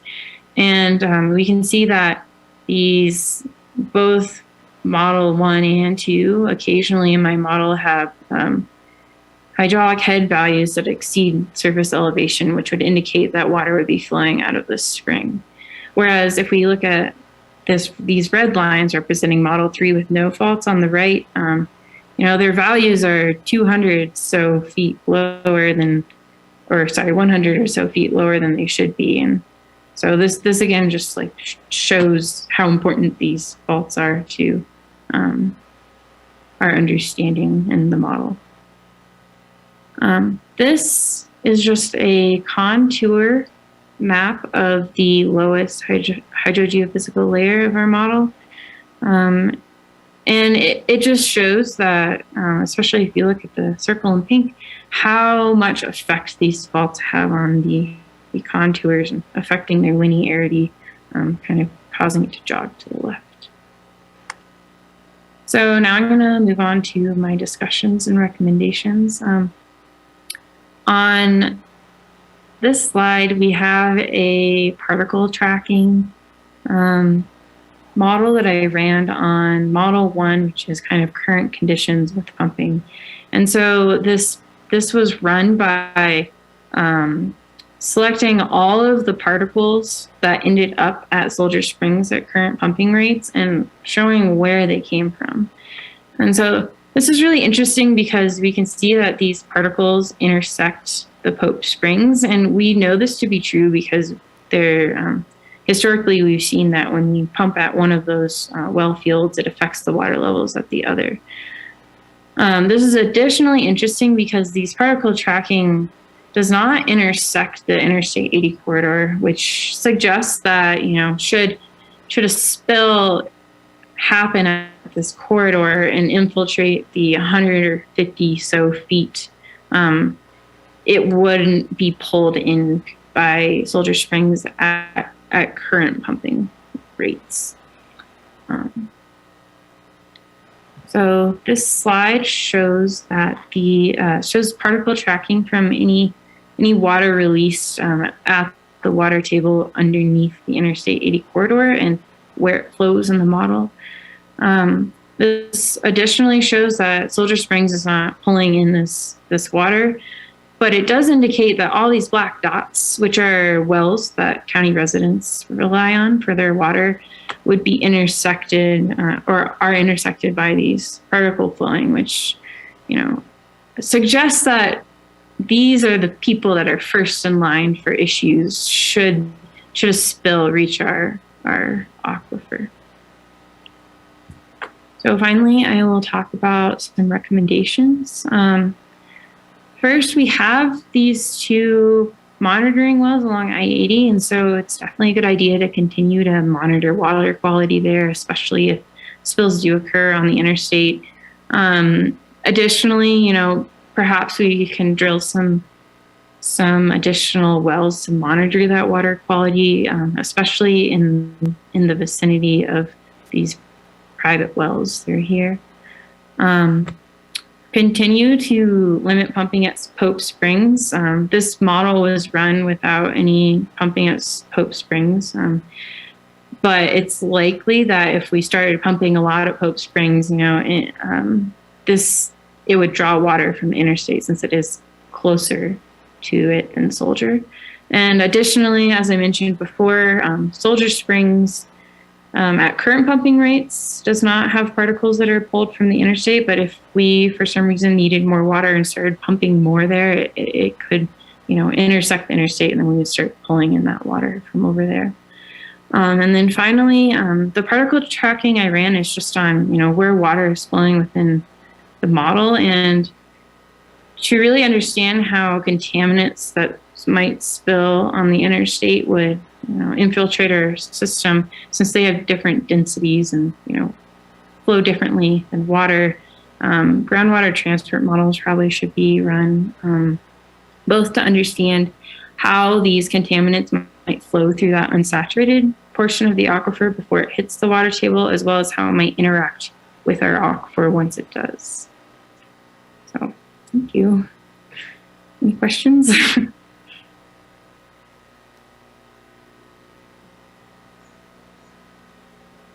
So the mayor stepped away for a minute, so if we can, I see very little of our screen. If we could remove well, maybe we better leave the presentation up for questions. Go ahead, I see Councilor O'Doherty with her hand up. Thank you for this report. Would you remind us what the colors mean in this, the particle flow? Is that different layers? Yeah, you're exactly right. Sorry, I didn't mention that. Purple is that deepest layer, HL4, blue is HL3, and green is HL2. Thank you.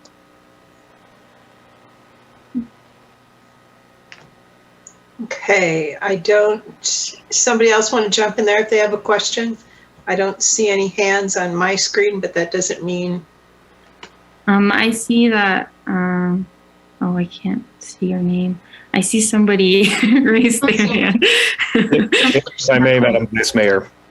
Yeah, I'm curious about what is the speed at which these particles are traveling. Like if there were to be a spill happening at Telephone Spring, how quickly would we detect it there at that I-80 well? Any idea on the timing of that? I do not. A lot of these, these models, the hydraulic conductivities I assigned are based on pump tests that we've done, and some borehole logging data we have on that. But, the best indicator of timing would be to run like geochemical tracking studies. Yes. Do you have a sense? Would it be hours? Would it be days, weeks, anything like that? Yeah, I mean, yeah, it wouldn't be hours for sure. It would. I think you're asking if it's spilled here, like how fast would we see I-80? Is that just to clarify? So if something spilled at Telephone Spring, we had the trucker full of toxic waste lose it in an ice storm and or his highly volatile liquid all over the spring there, how quickly would we be detecting it at the I-80 monitoring well? It looks like my advisor raised his hand, so I'm gonna let him jump in as well. Oh, okay. Well, yeah, thanks. That's an awesome question, Councilman Schmeckel. Basically, there's kind of two parts. Effectively, depends on, as you mentioned, where the spill occurs. If it occurs higher up on the hill, anywhere from say that Telephone Spring area to the Lincoln Head, you're looking at probably months. I mean, no one really has a good idea, as Eva mentioned, about timing of the actual flow movement. Most people's intuition that study this a lot would say that it's kind of seasonal. We feel like there's a lot of sort of reaction to every annual recharge, up at the top, down here at the bottom. And one way to look at that is just sort of the water levels. So like as an example, this last year we had a reduced snowpack, and we subsequently see reduced or less response to the recharge in the wells down here in the basin. So unfortunately, there's no kind of empirical evidence test, work that's been done to really give us ideas directly. The modeling that EVA's done is kind of seasonally based, essentially. So we're still kind of working on that assumption that, within like months, essentially, depending on where you are, as you go lower down the canyon, as Eva mentioned, you basically all of a sudden have that unsaturated overburden of 150 to 180 as you continue west. And so if a spill were happen lower in the canyon, it's got to get, that material would have to get through that zone as well. So you're adding extra time on that. So again, it's kind of like the worst possible conditions would have to all come together at the right spot, and then it would still depend on where the accident may have happened, and we would have to be doing nothing, no response, no emergency management, no DEQ getting over here from Cheyenne. All of those things would have to come together. And then we would potentially have that condition where it actually gets to the water table and potentially gets to anywhere that might affect either the residents in the lower part of the canyon or, potentially somewhere else. Now, I think one of the key takeaways, obviously, is that if nothing were to change in current pumping conditions at Soldier Spring and all the residences, kind of in that southern part of the area, then it's unlikely that, a contaminant from the I-80, the lower part of the canyon, the I-80, would get to Soldier Spring. Now, there's caveats to that, right? If, as Eva mentioned, if the Soldier Springs pumping condition changes, if we pump more for whatever reason, or if we turn off Soldier and turn on Pope, that whole situation would change. It would likely migrate north. And so there's a number of things that kind of fall out of the model, and the model is built really just to do its best to match the current water level conditions on those basically, 6, wells and source springs that we have. So, one could argue that we've got the best model for the conditions we have and the number of data points we have. Certainly, if there were more wells, that could slightly update the model. I don't think fundamentally it would change that much, minus big, scenario changes with either where the spill happened, what time of year, what are we doing with respect to the municipal pumping systems? Has there been any, large pumping network or increase in residents pumping down at the bottom of the canyon and things like that? So there's a lot of caveats, but there's also the main idea that, a spill on top of the hill would take a lot longer because it would have to travel through more of the aquifer to get anywhere close to where it could potentially get closer back to the surface and affect any of the production at the municipal wells or residence wells. And then as you go lower down the canyon, the particle motion for the groundwater model as it exists would want to take that water more towards town. So, and that's even with the pumping condition at the municipal wells. So again, unless Pope gets turned on, or there's some kind of increase in Soldier that increases its sphere of influence, so to speak, there doesn't seem to be, there seems to be time, essentially. So I guess that's probably another one of the big takeaways, is that there's our immediate threats are low. And even then, a lot of things would have to be ignored and not done for it to get worse. Thank you. That answers my question.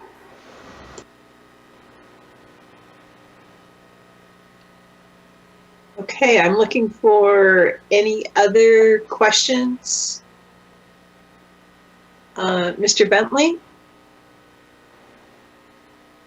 Yeah, I'd like to say thank you for this study. It's I read through it today. It was really enlightening. It really helped me understand more about the aquifer than I thought maybe I knew. But and it does, I think, help the county and city with any sort of future monitoring programs that would be proposed to help protect the private wells down the hill, and just to be ready and aware. I know there's a lot of public concern about what this might, and Brad's comments just now about the speed at which this may happen are reassuring. You know, I think we could, it gives you time to prepare for any sort of problems. And in this current scenario, as shown on the maps, it does limit somewhat the affected areas that might show up with any contamination. And another point that they bring up is the types of contaminants that might be coming through on the highway. I don't know what's been done on that. I think YDOT should know what sort of contaminants. That the study does show that different contaminants react differently. So that would be an important thing to bring into any kind of monitoring situation. But anyway, great study. I enjoyed reading it today. It was, like I say, enlightening and a great presentation. Thank you. Thanks. Thank you, Mr. Bentley. Commissioner Richardson, did we see your hand up?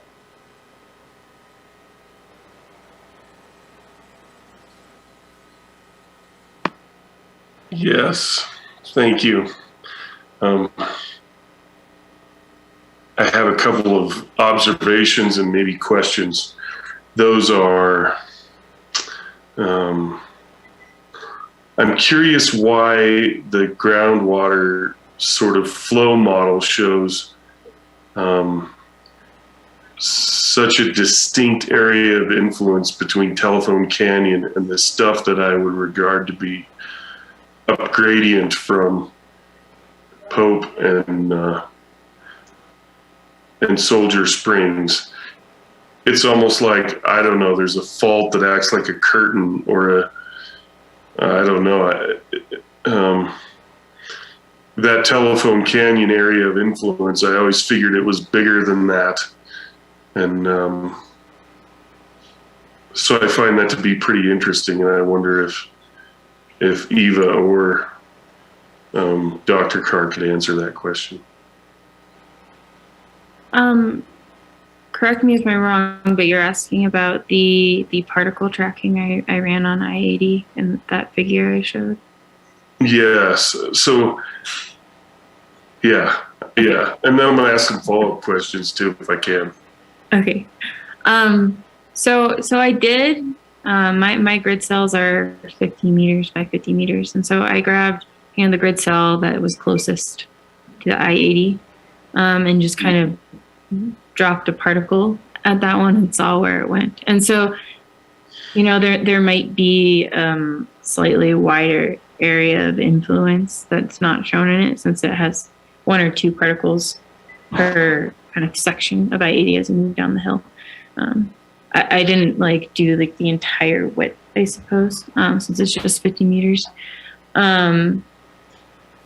As for the faults, you know, what's driving the groundwater flow is both the kind of topographic, high of each layer, but there's also those faults that I did include in the model that I showed. I can share my screen again if you're interested, but so those faults are acting as barriers to flow, and so, you know, it might be causing the water to, you know, move perpendicular to them rather than through them. Right. Well, so one of my questions is, and gosh, I have so many. Is your particle a theoretical particle, or is it an actual tested, you see what sort of is in solution and you try to figure out where it came from? It's theoretical. So it's run through, I ran my groundwater model with ModFlow, and it has a module called ModPath. And essentially you started a grid cell and you say, if water starts here, where does it go? Right. And so that's essentially what those were showing. It's not, you know, a specific solution that's in the water or anything. Gotcha. Does the relief, the topographic relief, the geological relief of Telephone Canyon, is that what drives that to look that way? Because I'm going to guess that the way the layers of the aquifer recharge is different in a space where, in a canyon versus topland. Can you speak to that? Yeah, so I ran my model with only the saturated layers of the aquifer. And so that is taking like water that's starting at the top of the water table or the aquifer, and where does it go? Rather than it's dropped on an unsaturated surface, and like how does it move through that and then go to the aquifer? It doesn't matter where it landed. That's where it ended up when it hit saturation. Yeah, and so since the water table is relatively unaffected by that topographic relief we see along the mountain front, it's probably fairly uniform through there. It's just going to be the depths of water underneath those topographic highs might be larger. And so, my model's not necessarily tracking how the recharge is moving through that unsaturated zone. Well, I'm imagining as it relates to recharge, there's some matrix flow and some conduit flow. And so it would be really hard to model how something might move to a well. Can you explain the difference between matrix flow and conduit flow so that we can understand that? Well, so my model is, in my groundwater model, I used 3 layers, HL 3, 2, and 4, 2, 3, and 2.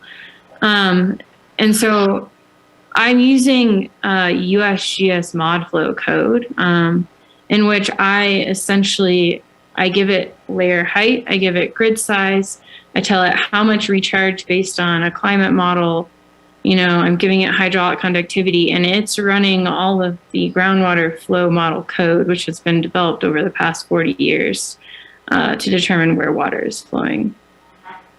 Gotcha. So to me, that means that if something spilled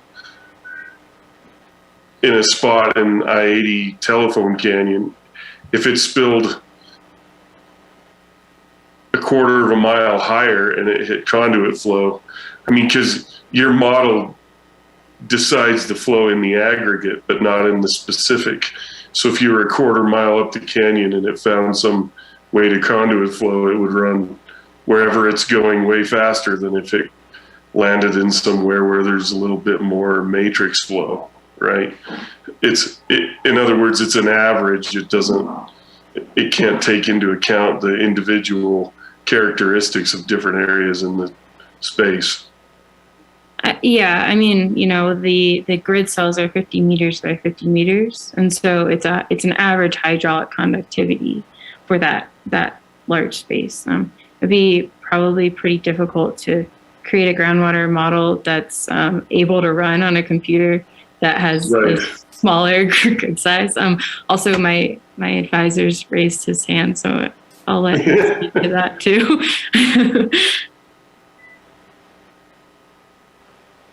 Go ahead, Dr. Carr. Oh, I thought that was an excellent question from Commissioner Heaver, or Commissioner Richardson, and so I just wanted to kind of reiterate that there is definitely sort of those areas that are going to be dominant by matrix versus conduit flow.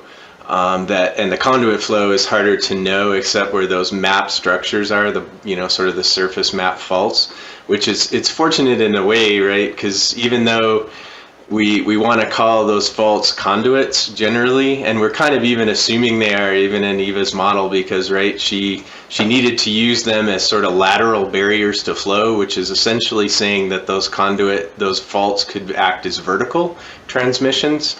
So, you know, you're right, you know, in bulk, these are groundwater hydraulic conductivities in kind of aggregate for those 3 layers that we defined, you know, from the geophysics data. But then we still had to input, or EVA still had to input really those structures. And those structures are still the larger scale conduits that we know must be hydraulically significant, because remember the initial model with the pumping and the faults actually did the best job in respect to matching the water levels that we see in those wells.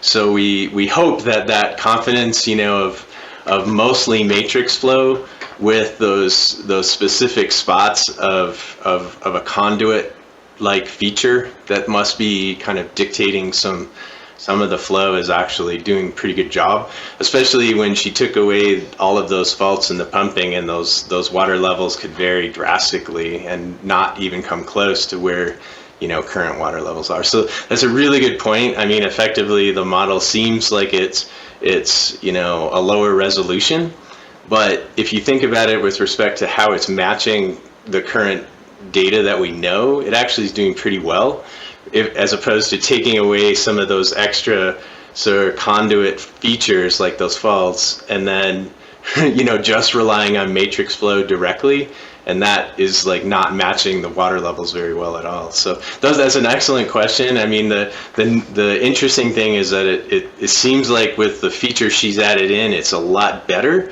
I mean, could it be even more refined? Potentially, I guess. She actually did add other faults kind of in other areas, and you know, sometimes they just didn't do anything. So it's sort of like effectively, you know, you're sort of playing a game of trying to figure out which of the faults and those conduit features are the ones that are most significant, and that's the real trick, you know, kind of to the whole thing. But excellent question, and hopefully I kind of add a little bit more insight.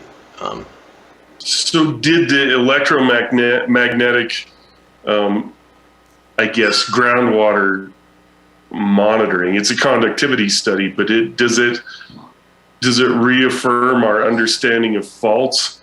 I think that we tend to view faults as a vulnerable feature. When for me, I'm going to use all the wrong language, but to me, it's where a fault is, it's like a curtain. It's like a restratification. Like the irrigation guy in me imagines an irrigation ditch where somebody uses the fault would represent the weir that a farmer puts in to hold up water higher on one side of the weir than the other. Almost like the fault creates a barrier so that you can get water high enough on one side to make it go out in your field, right? So to me, I don't understand why we consider faults to be vulnerable features when they show that they're considerably less permeable. You know, like they pool water up against them and create vertical flow maybe to the point of being a spring. So yeah, so when I altered my hydraulic conductivity levels or values for those faults, I only altered the horizontal values. I didn't alter the vertical ones. And so in some areas, you know, in those grid cells, the vertical hydraulic conductivities are greater than horizontal. And so it might want to move up. And so, you know, and so. Like a curtain. Yeah. And so. Like a weir. Essentially, you know, it's slowing down flow once it hits that fault, which is kind of what you were saying. Yes. Yeah. So it could sort of compartmentalize the aquifer like a. Yeah, effectively think about it like a two-way valve, right? You're cutting off flow in a direction and forcing it to go a different way, essentially. So that's in a lot of ways that's what this model's doing. Another picture that I have in my mind is, you know, if you had a row of sandbags down the middle of a flooding street, and the water wouldn't cross-communicate from one side to the other when both sides of the sandbags are full to the same point. It's when you draw one side down or you dry one side out that you might get some cross communication. And to me, I think that was your point about why the theoretical particle drop in Telephone Canyon doesn't really go over to Pope and Soldier Springs. There's some sort of a barrier to flow there that we might be able to see without seeing what it is.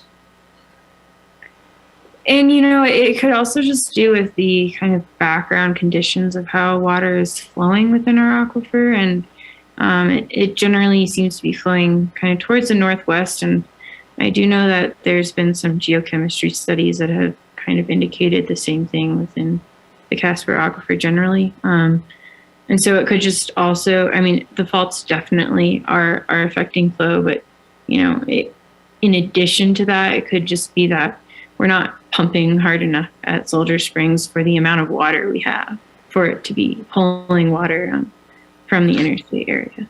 So the point is that if we had low water years or the city needed to produce more out of Pope and Soldier, they might draw more of that flow further south. That's because I think I saw 3 distinct zones, of the theoretical particle drop, right? And Telephone Canyon was very narrow and had sort of a river delta kind of a look down there in the Laramie Plains subdivision area, just south of I-80. But it's a pretty narrow space between I-80 and the Pope Springs area, right? So that's pretty narrow. And then the Sherman Hills area where we did the Pilot Hill purchase seemed in the theoretical particle drop to not be affected very much. So it seems like if we were gonna, from a policy perspective, if we're gonna rely on this study, we would focus further south or on Telephone Canyon by itself and less on what I would say is that northern, because we sort of boxed it in with the Pilot Hill purchase north of I-80, it seems like the Turner Springs and all of that would be less vulnerable to a Telephone Canyon oil spill or a hazardous material spill. Is that a fair conclusion to draw? I think hypothetically, yes, but since the groundwater flow model does not extend even to City Springs, it's hard to more officially say yes. Right. Except that everything that happens between I-80 and the Turner or the City Springs is an indication of what the barriers are before that, in my in my super expertise opinion.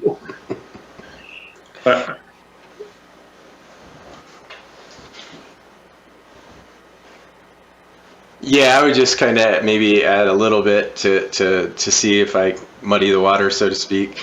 Yeah, generally, we don't have quite as much data north of the interstate, so that's going to be some of what's biasing the model a little bit, especially along that corridor.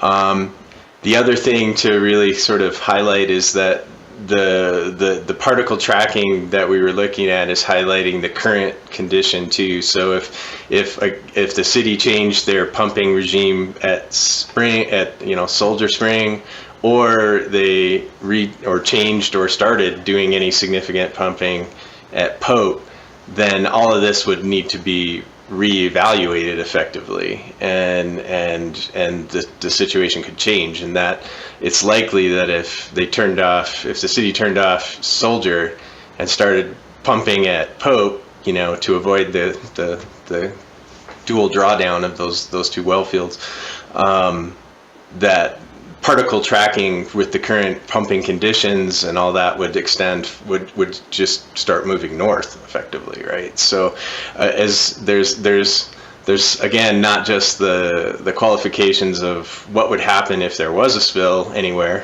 from the Lincoln Head all the way down to mile mark 319, which is basically the off ramp, but the conditions that the city could influence a lot, just based on what they decide to do with the current volume coming out of Soldier, or maybe. Because the overflights, the hoop didn't fly any further north than the south edge of, I guess what I'm thinking is Happy Jack Trail on the south edge of Sherman Hills. This study would, to Eva's comment, the study would ignore the effect that the Sherman Hill Fault might have a barrier. I mean, you'd have to draw insanely hard over there at the City Springs or at the Turner Wells to make something happen across the Sherman Hill Fault. I guess I'm trying from a policy perspective to figure out what the Pilot Hill Land Exchange did for the city of Laramie and for the residents of Albany County, so that I would know where to focus my efforts. Does that make sense? Yeah, I would say it does, not to step on Eva there at all, but just, really the Sherman Hill Fault area is really kind of pretty far north relative to where our survey is. So even though those lines of the model extended towards that area, that's still considered sort of the boundary condition. A few years ago, there was the city actually in their monitoring program did those pump tests across the Sherman Hill up by Imperial Heights and Sherman Hills subdivision. And basically, again, they were able, without too much pulling after about a day or so, they were able to draw across the Sherman Hill fairly well. So again, it's possible, again, if there was like a big draw somehow off of City Spring or something like that, that could actually pull material from the far edge or the southeastern edge of Sherman Hills, but yet, that's still pretty far away from where we are. So again, I don't think that contaminant problem on I-80 is really potentially going to get that far. I mean, again, unless everything really went wrong, and then honestly, there isn't really that much there isn't much of that drawdown of the aquifer around the Sherman Hills Fault anyway, since most of the city is, most of that part is still city water, which is still in there. So, it required us, or it required effort to actually, pump quite a bit between two wells on each side, or between one well on the north side of the fault for Sherman Hills Fault to actually pull across. So, I mean, I think those are fair observations. I think spatially it's a little bit far away from, if we had more data there, I guess, to look at the deeper aquifer, then, maybe we'd have some ideas about that. But it's right now, I would say it's kind of, the edge of our northern extent, which is really the just immediate north side of the interstate, just really indicates flow towards town, which is kind of what we're saying, much more than we know what would happen when it gets there. You know what I mean? So that's really the challenge. Right, and you can't see what effect the Sherman Hill aquifer would have on that. Correct. Flow. You can't go that far. Correct. So I have a question for Darren Parkin, and that is, where does the city produce its water? I guess I don't really know what happens at City Springs or at the Turner Wells. I always thought that they weren't used very much, and that most water the city was producing was running down a big pipe down Soldier Springs Road. I'm curious if Darren could answer that question for me. Sure, Commissioner Richardson.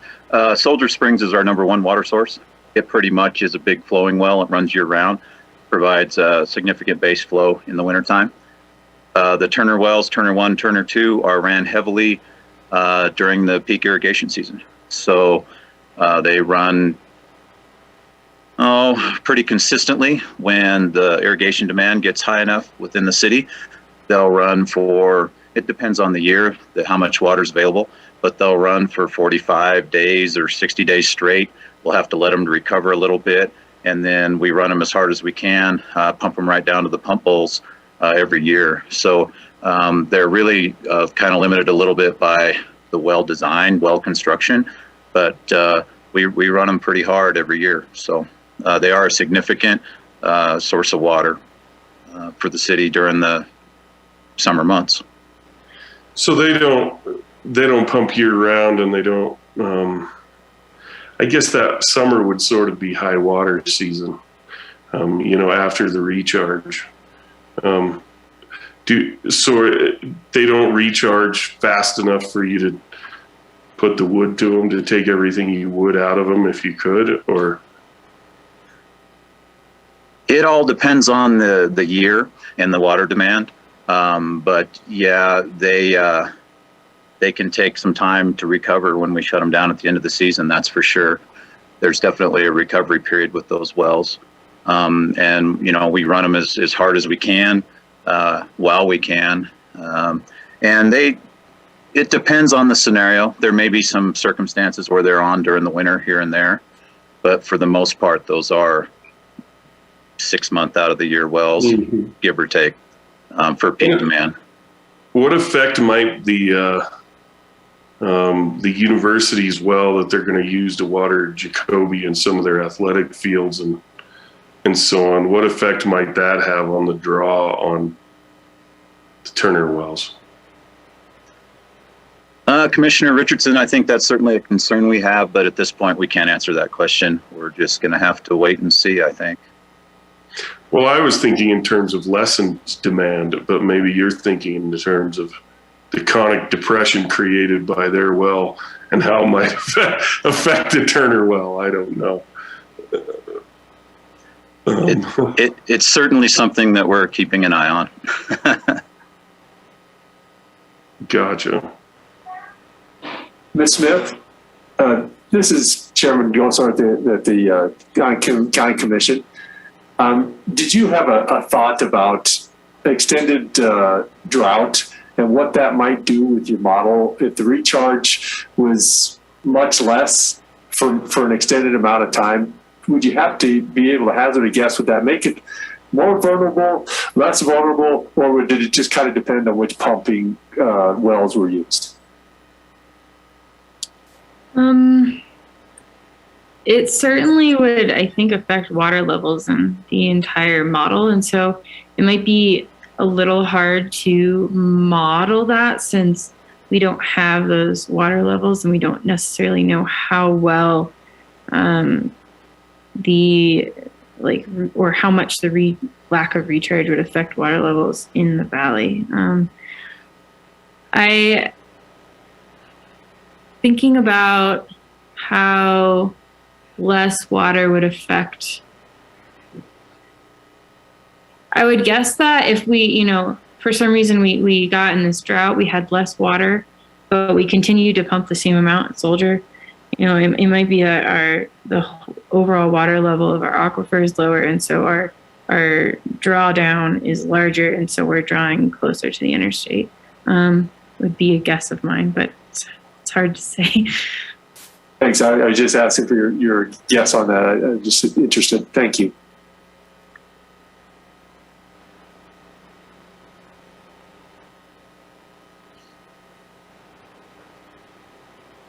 Vice Mayor? Yeah, thank you, Mayor. The third recommendation in our presentation had to do with the creation of a groundwater transport model. Can you explain how detailed, how long, how is it years of a process? I mean, talk to me about that and tell us about that and give us a little more detail. So I used USGS mod flow code.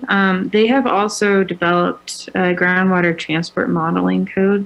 And so since it's the same development team, you would be able to take what I've already created and use that in the creation of a transport model. Having not done it myself, I don't think it would take several years, but it might take a couple months. But yeah, I'm not sure how involved it would be since I haven't looked at that coding myself. Thank you.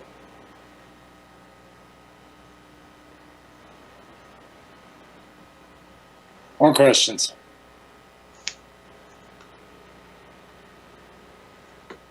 Commissioner Richardson. Yeah, I have one more. Eva, I like your work and I like your demeanor. Here you are in front of 12 public officials and you're hanging in there pretty good. The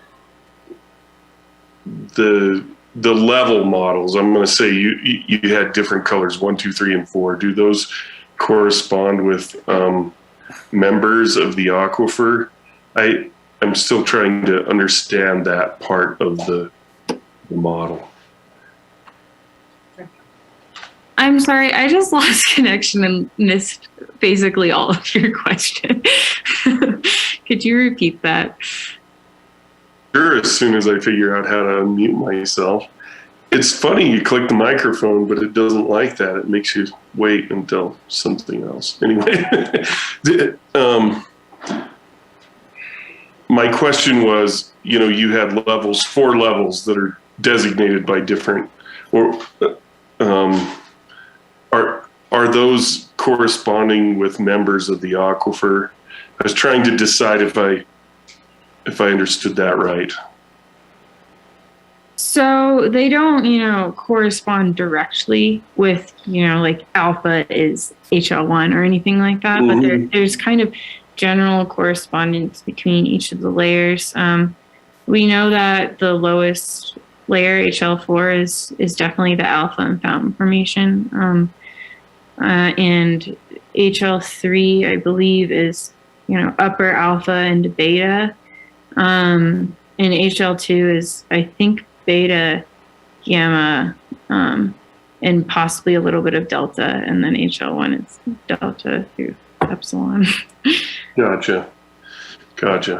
I think lots of people think there's a big lake out there under, that without understanding the members and the fact that there's some limited cross communication, or sometimes they're impermeable, or there's none in some areas and some in others. It's interesting. Thank you.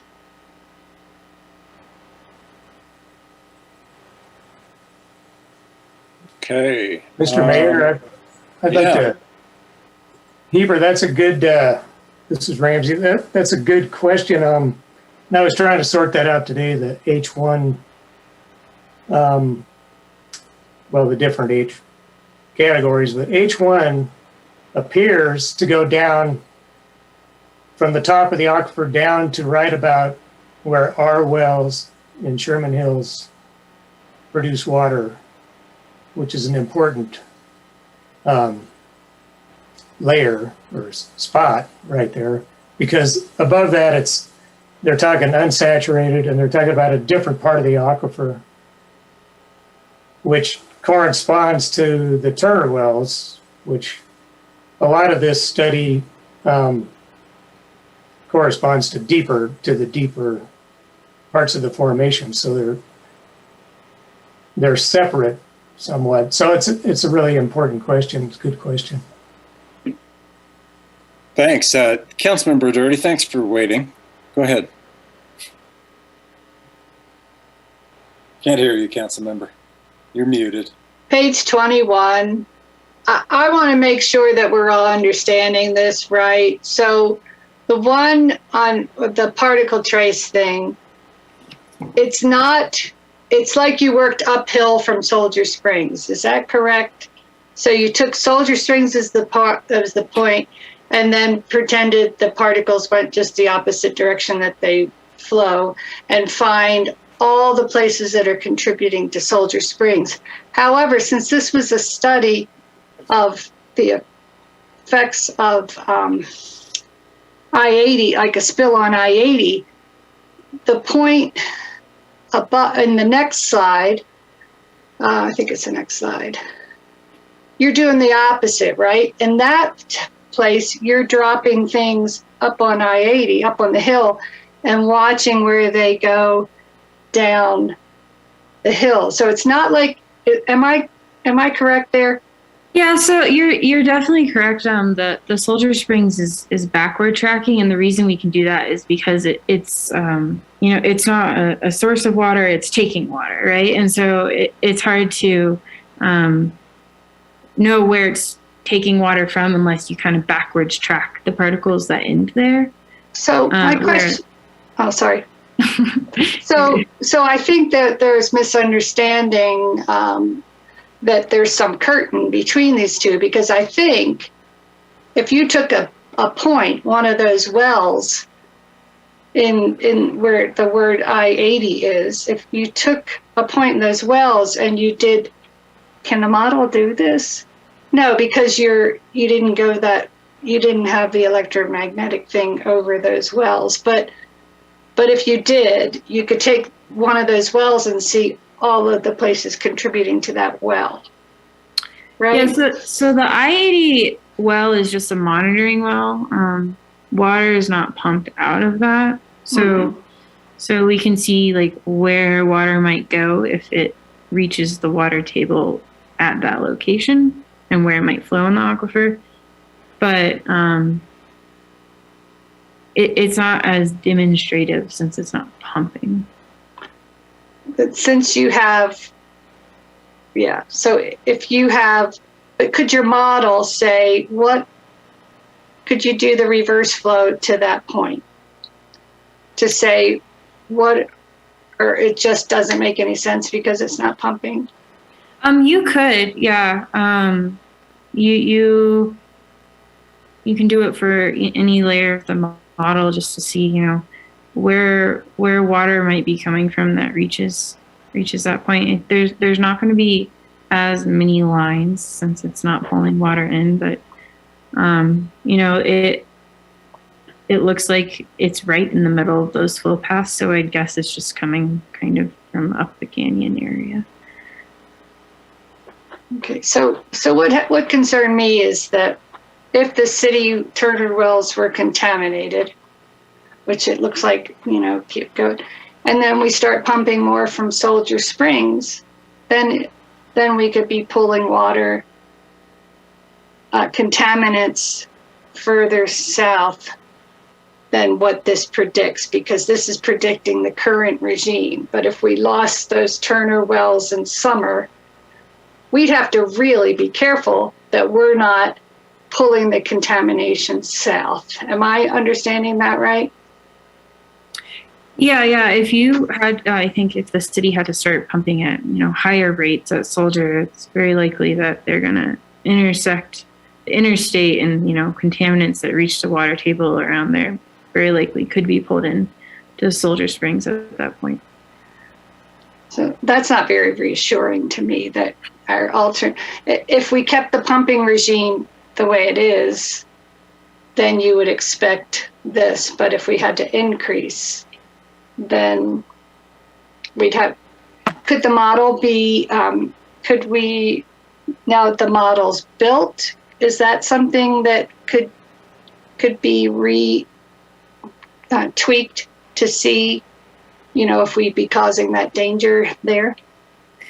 Yeah, so it definitely can alter the pumping rate in the model at Soldier Springs. There's, it's about 1 week. It's run about 1 week, like stress period for each week throughout the year. So you can change any of those to see how it affects them. I hope we never have to experience that, but if we do, it's good to know that these tools are around and we'll be knocking on somebody's door. Thanks. Commissioner Richardson. Thank you, Mr. Mayor. I find Councilor O'Doherty's point to be interesting. It's like 7 or so miles from Soldier Springs, maybe 8 to Turner, and east, you know, to the edge of where the saturation point is. It's I don't know, 3 or 4. So I think we're talking about basically, I don't think it's a reasonable assumption to say that we could draw, no matter, you could pump the well dry at Soldier Springs and you wouldn't get very much effect because it diminishes quickly. Like maybe you can get it in the first mile, but in the second mile, the third mile, it's a cone. You eventually make it disappear pretty quickly. I'm not understanding the concern. That seems like a really extreme situation, like if we're trying to provide water in a drought for 200,000 people or something. My concern is that we do have some connection between the Turner wells and the wells to the south, so I don't want to cause the problem we're trying to avoid. Just to clarify, should we start pumping more Soldier, the risk from contamination at IE exists. I wouldn't say that we would start pulling water all the way from the Turner well fields at Soldier Springs. But the other wells in between, though, never mind. Guess I won't worry about it. It's a pretty extreme example. In theory it works, but in the realities of what we do here, maybe in 50 years, or 75, that's something somebody has to consider, but not in this model or in our current situation.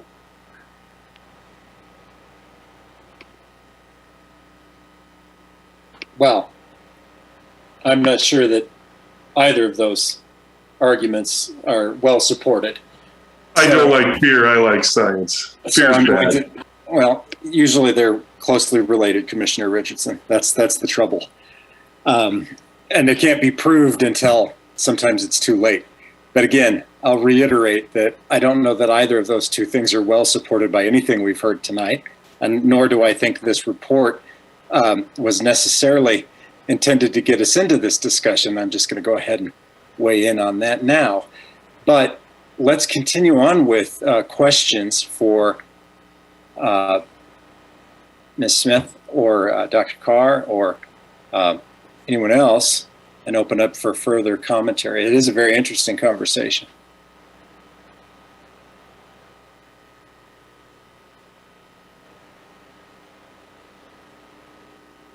Yes. Yeah, go ahead. Remember, Jacob. Thank you. Thanks. Yeah. Ms. Smith, thank you for a very detailed presentation. I'm learning a lot, and I don't know very much about water. But I'm wondering if you have ideas of ways to kind of package these findings in your model and hand it off to the city or to the commissioners or just other people. I'm thinking maybe of just like a really handy application online where folks could maybe play with some things and see like, okay, if we really draw down the water levels. And is that in your plan? I know that's a huge lift, so I'm just asking if that is in your plan. It is not in my plan. I ran this model using Python code, and I feel like it would be pretty hard to transition that to some HTML, JavaScript online resource. Yeah, I was thinking like a Shiny app or something like that, but I don't know if that works in Python, so.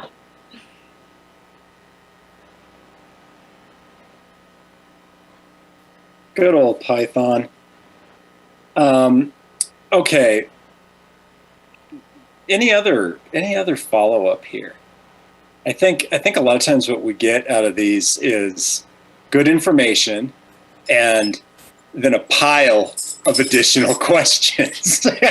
And then we all, as the elected officials, say, well, I have more questions now, and there's more things I'd like to know. Let's continue to spend all kinds of money on answering every conceivable question about the aquifer that's available to answer through existing scientific methods. So do we have other commentary here? Or questions about directly about what our presentation was, or at least something that's closely related. And I appreciate that these conversations go this way. It just oftentimes I don't know that our guests or presenters and our researchers are able to answer any of them. I see the hand signal from the bat cave over there. Commissioner Gosar, Chairman Gosar.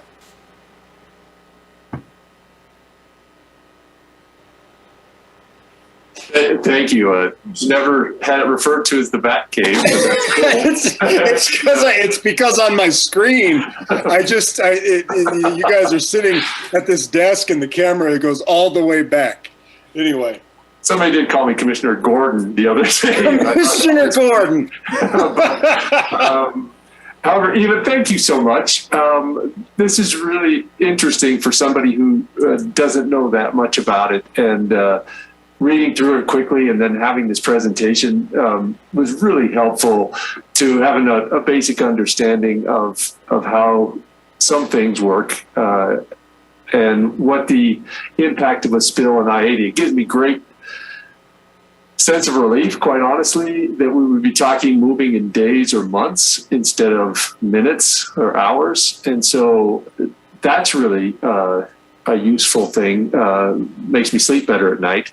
But then it also seems like there are policy decisions that are helped by this, by focusing efforts on those wells closer to town, those private wells, than trying to mitigate something up by the Lincoln Head. And so I really do think that my hopes of this study and your modeling are far exceeded right now than what we had before, because we had this broad idea that the whole canyon was vulnerable, but now we have less vulnerability in my mind and a more targeted approach based on your work and Dr. Carr's work and the people who did the electromagnetic study. And so thank you very much. And that's all I had. I didn't have a question there. No, that's great. That's a good comment to make at this time. And I think some earlier comments, like those that we heard from Commissioner Richardson, are prudent as well, which is that if we're gonna take a look at steps and things that we really need to do, we want to do those things that are probably going to have the biggest impact on safety, or the things that we really need to do. And that does make sense, and this research does help focus that up. But it's also this issue of do we have enough information? But this is certainly getting us closer. Councilmember Gabriel, I saw you turn your camera on. I want to go over to you. Great, thanks a lot. Interesting discussion, Commissioner Richardson and Eva. Really good presentation tonight. Learned a lot from that discussion anyway. A lot of good back and forth. I just was curious, after all of this study now, where do you go from here? Do you continue on with more models? Does Dr. Carr and you collaborate and say, okay, let's look at this? Where do you go from here? Well, personally, next I'm defending my master's thesis. The transport models would be really cool if they were created. I'm not sure if I'm the person to do it, or if my modeling effort will be handed off to somebody else. But Dr. Carr, do you have a comment about that? Just to sort of back up Eva's comment there about the modeling. I mean, essentially, at this stage, our part is done. So we're handing off data, models, all of those pieces of the tools that are available now to the city and the county. And I mean, we're a public entity, so again, they're going to be available to the wider world. In terms of an academic pursuit, in addition to Eva actually defending her thesis, you know, there's a sort of a more of an academic exercise on mountain block recharge that we'll be writing a paper on, which would basically use the concepts that were developed, you know, without using any sort of ideas of spill remediation or spill migration kind of thing. So just looking at the general recharge is more of an academic exercise. So yeah, really at this stage we're done effectively. Councilman Gabriel, I mean, it'd be great if there was more follow-up, and I mean, I'll be the first one to say that if there was another, you know, large amount of funding that came in to continue this study either north or south of the existing study area, you know, I'd be all in. But at this point, you know, we'd have to look at, you know, what would be the goals of that. You know, I think, you know, if you just wanted my 2 cents on sort of more general aquifer issues, I mean, certainly north of town, you know, is another sort of area of interest for municipal water. And that would have repercussions as well to the county efforts. You know, so, I mean, there's other kind of critical areas. I mean, I would say where we started, or where the focus of this project was really the #1 critical place. I mean, there's been a lot of effort looking at you know, the interactions of groundwater and I-80 and the municipal well fields for a while. So, but that doesn't mean there aren't other concerns to either the city or the county, but they probably fall under a lower priority list. Councilor Gabriel. Okay. Commissioner Richardson. Mr. Mayor, I guess I have a question for Dr. Carr, and that is, what is the net effect in terms of mitigation or you know, if I want him to put himself in the policymaker place, which is a dangerous place to go. But I'm trying to analyze the net effect of the of the Pilot Hill land exchange, and what would happen, the net effect of that, and if it's a reasonable thing for us to try to do as governments to try to make that happen again, north or south of that area, in light of the data that you have. Commissioner Richardson and Dr. Carr, are we hearing your question right, Commissioner Richardson? I just want to make sure when you say net effect of making something like that happen again, you're talking about like a land acquisition that would... Sure. Well, the net effect of what we've done, you know, because clearly, you know, there's a public-private conflict, right? Private landowners have certain rights, and at some point, if you write regulations heavy enough, then you have to buy their land. So what we accomplished without going through that challenge when we did the land exchange is we made all that land public, where we get to drive policy on it. And I've never really had an appetite for writing really challenging regulations for development on top of the aquifer. I'd rather make it public land so that that conflict goes away, if that makes sense. And so for 7,200 acres, some of it was public already. I mean, basically 5,000 acres. We were able to remove the public-private challenge where somebody within our regulations could exercise their right to develop their land or to use it however in certain ways.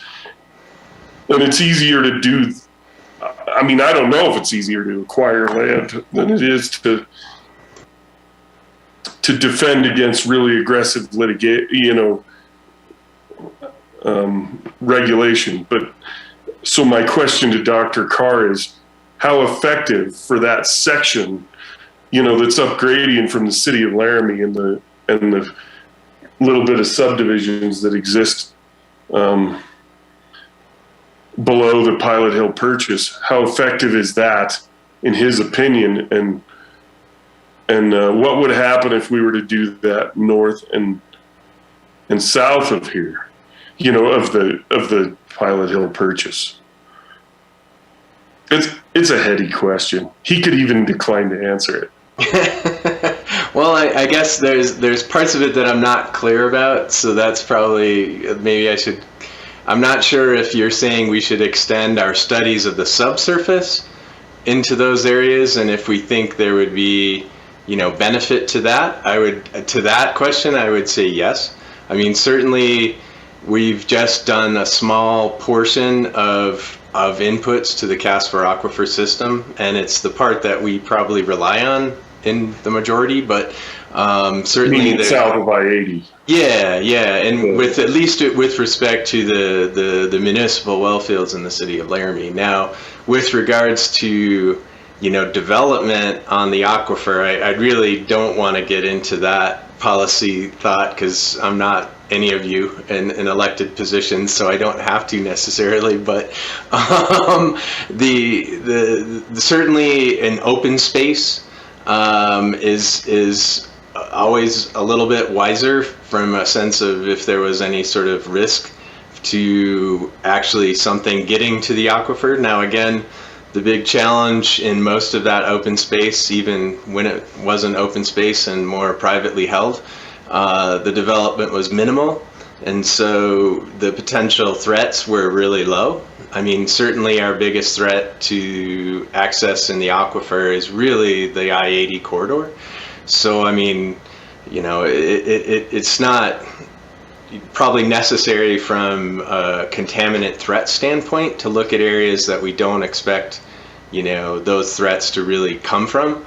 But in terms of a general academic exercise of understanding how our aquifer actually works, we've, in this study, basically made the assertions that, primarily we're looking at flow coming from below.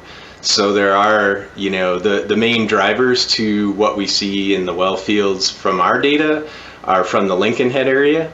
So again, if I was to say where the threat would be greatest to the largest number of people, I would say a spill at the Lincoln Head, which again would take months at least to get, years, yeah, potentially to ever maybe impact us. It would take quite a while. But yet, if we were talking about where our bulk part of the aquifer lives and resides and doesn't get used very often, generally it's the lower part of the aquifer. So we've looked at that. I mean, we certainly looked at that in this study. The amount of snowmelt recharge that comes directly on the hill slope east of town has to be minimal to match the water levels that Eva saw. So it's sort of, again, if we were just developing a mitigation strategy based on where the biggest impact would be to our aquifer if there was a contaminant release, it really doesn't exist at the bottom of Telephone Canyon. It could, but there's a lot of extra factors. Again, that whole laundry list of, it has to be raining, it has to have probably spring, right? It's really wet. We have to not do anything, right? We have to let the truck sit there and leak into the surface for quite a while. And so which never happens. Right, exactly. There's many things that would have to go wrong effectively for it to be a problem.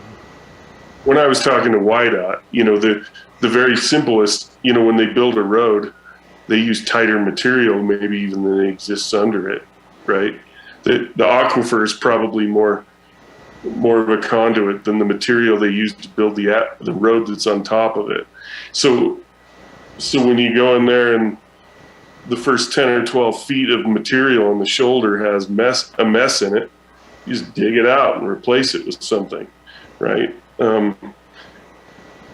I think you answered my question as it relates to the stuff east of town.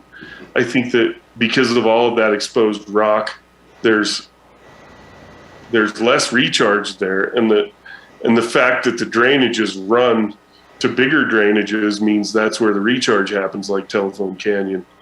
And also, I think that means that since that's all public now, and it's not open to development, I mean, we could, from an academic perspective, we could study that to see whatever we learn about the aquifer, but the threats to the aquifer from the Sherman Hills area, or the area straight east of town, east of Jacoby and so on, are pretty low. I think that at this point, if we're going to focus our efforts, we probably have to focus them on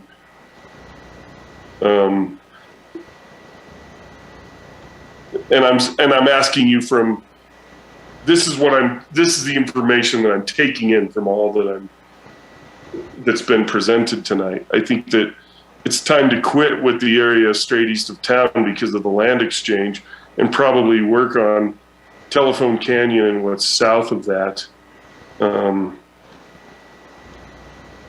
maybe Roger Canyon and what's north of that, because of the spur well and so on. Commissioner Richardson, but I don't want to say that without I think we're kind of getting towards this discussion again, where we're asking for folks to make a policy recommendation on something that is not necessarily related to this magnetic imaging study looking at the hazards of a spill.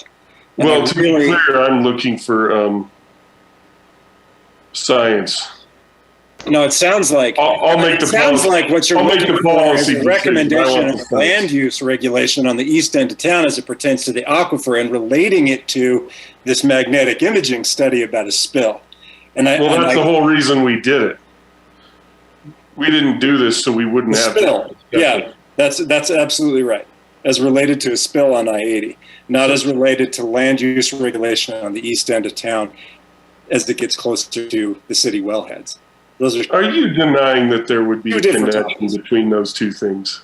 There is a connection. I'm not certain that we need to put Dr. Carr in a position where he needs to make a policy recommendation on land use regulation. No, I just want to hear the science. I don't want to hear a policy recommendation. And I'll leave it up to Dr. Carr to answer that, but I wanted to provide some additional context to the discussion. Dr. Carr, you're welcome. Well, yeah, certainly I would fall under the category of politely declining to go down the road of policy, and just stick with if we had a more maybe holistic understanding of the aquifer and how it behaves, regardless of our locale, then we could all benefit and make more informed decisions. But at this point, we have pretty limited, very high priority area that we've looked at, and that's about it for the short term. And I see that our Environmental Advisory Committee Chair has a question.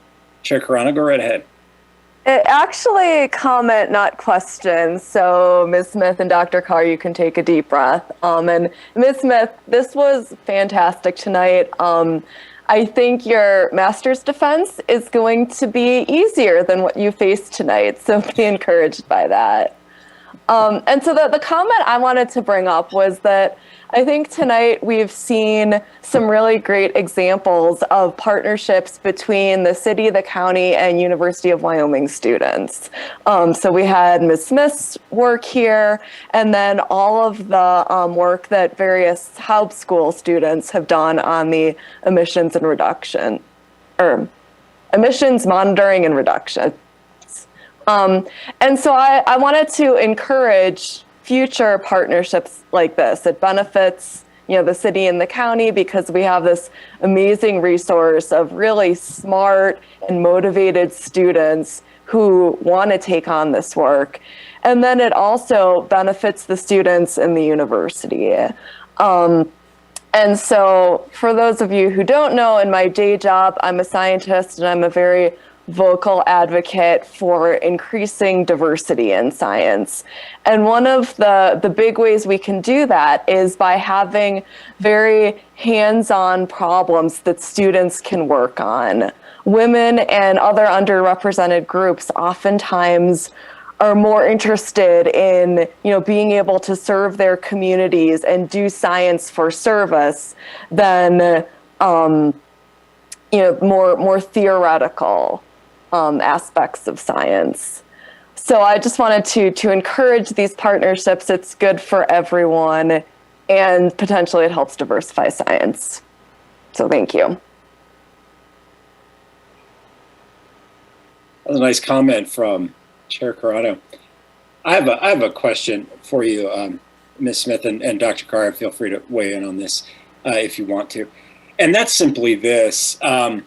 This was a project that went over the course of a couple of years and garnered us some good information and answered some questions for us, including a really important question I think that you have given us something of an answer to about spill mitigation and the immediate hazards posed by a toxic chemical spill or something of that nature, and where that would be the most dangerous for us.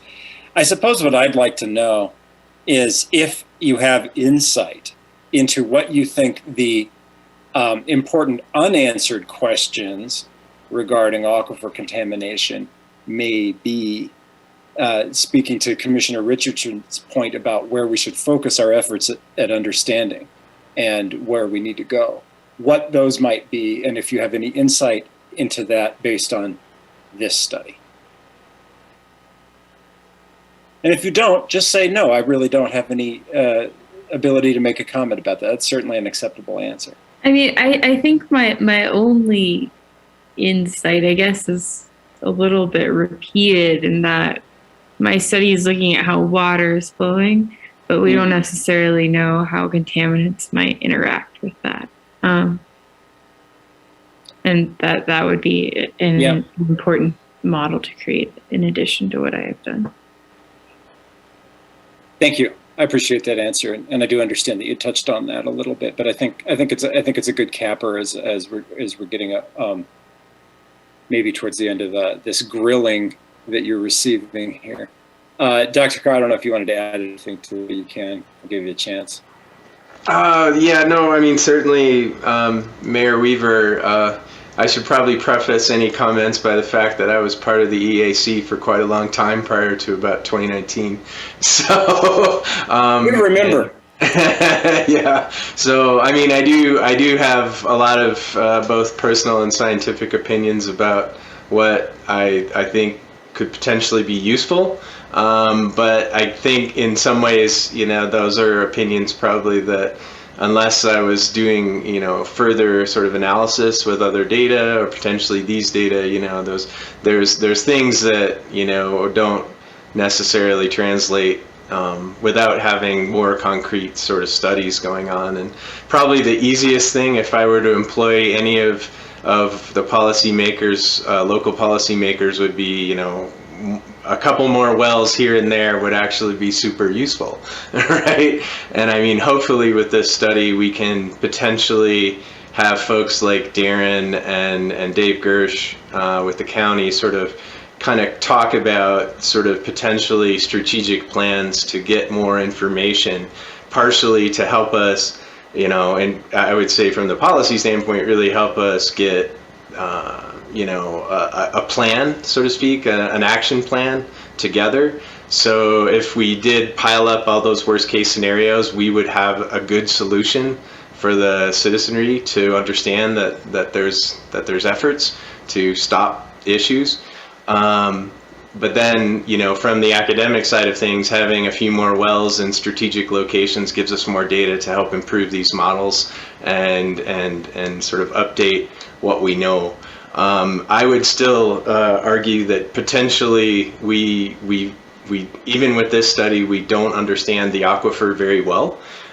We understand it a lot better than we did a couple of years ago, but it's still a massive thing that we utilize to a small extent, or at least some extent, that we can't fully quite grasp yet. So there's always that, that plea that more information can always help. So, ideally having a few more wells that could help us on all fronts is actually a useful thing. And so That would be my only other kind of add to what we could still do or what we could still look to in future for other studies. I mean, certainly I always like to contend, just to leave you guys with something to think about. Over my return to Laramie, basically, I've always laughed in some ways that Albany County and Laramie's biggest resource compared to the rest of the counties in the state is its water. It's a lot of it, and it's pretty close to the surface.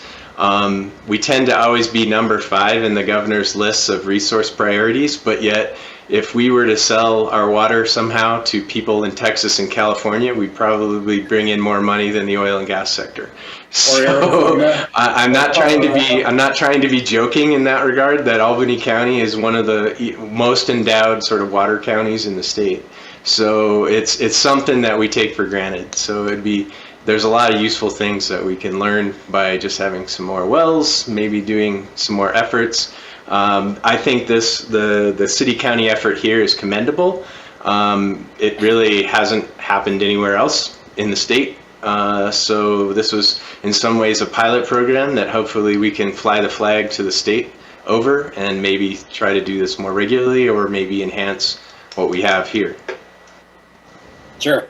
Thanks, Dr. Carr. And I appreciate that you and Ms. Smith have also talked about, all the variables that really go into being able to say really a lot of definitive things. And of course, you've heard the disappointment from Commissioner Richardson and I that one study hasn't answered all of our inquiries and questions and troubles about the aquifer, nor has it solved all of our political problems. This is a source of frustration for us, but we do recognize that there's a continued need for gathering information.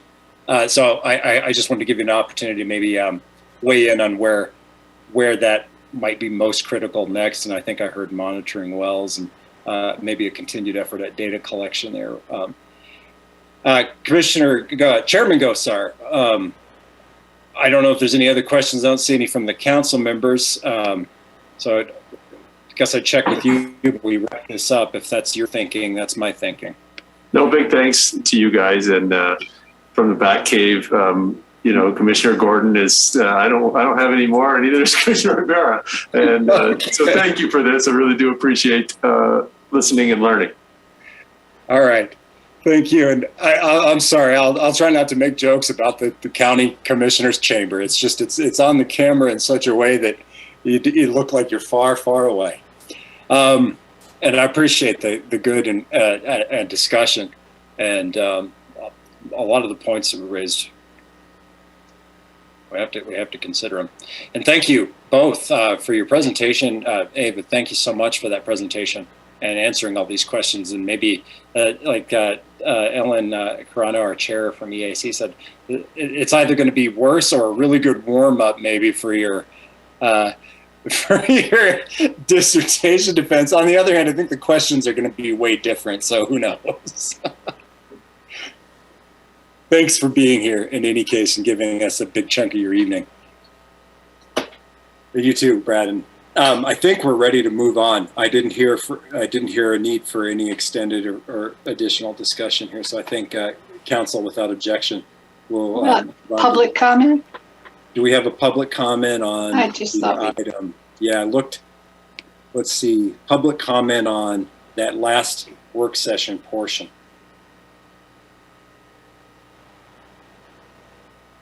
Seeing none.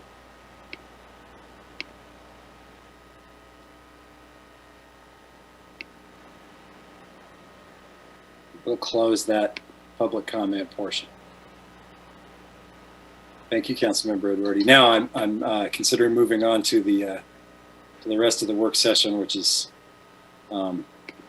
probably to the relief of the county commissioners, council related only, unless they want to stick around and hear all of our amazing updates about all of our committees, which I don't think they do. But yeah. Well, thank you guys, and have a great evening. And we'll catch the highlights on YouTube of your committees, and that'd be great. Appreciate it. Good night, Commissioner. Thank you so much for joining us for another joint meeting, and we look forward to the next one. See you guys. Be well. EAC members, thanks a lot. Of course, you're welcome to stay, but why would you? Thanks for being here and for all your work that you do for us on that committee.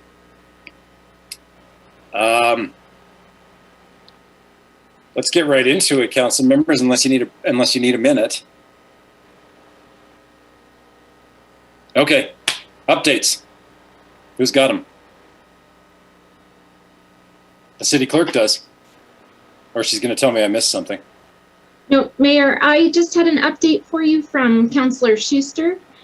He lost his internet connection, but he wanted you all to know that Wyoming Territorial Prison has their pumpkin walk this Saturday from 12 to 4.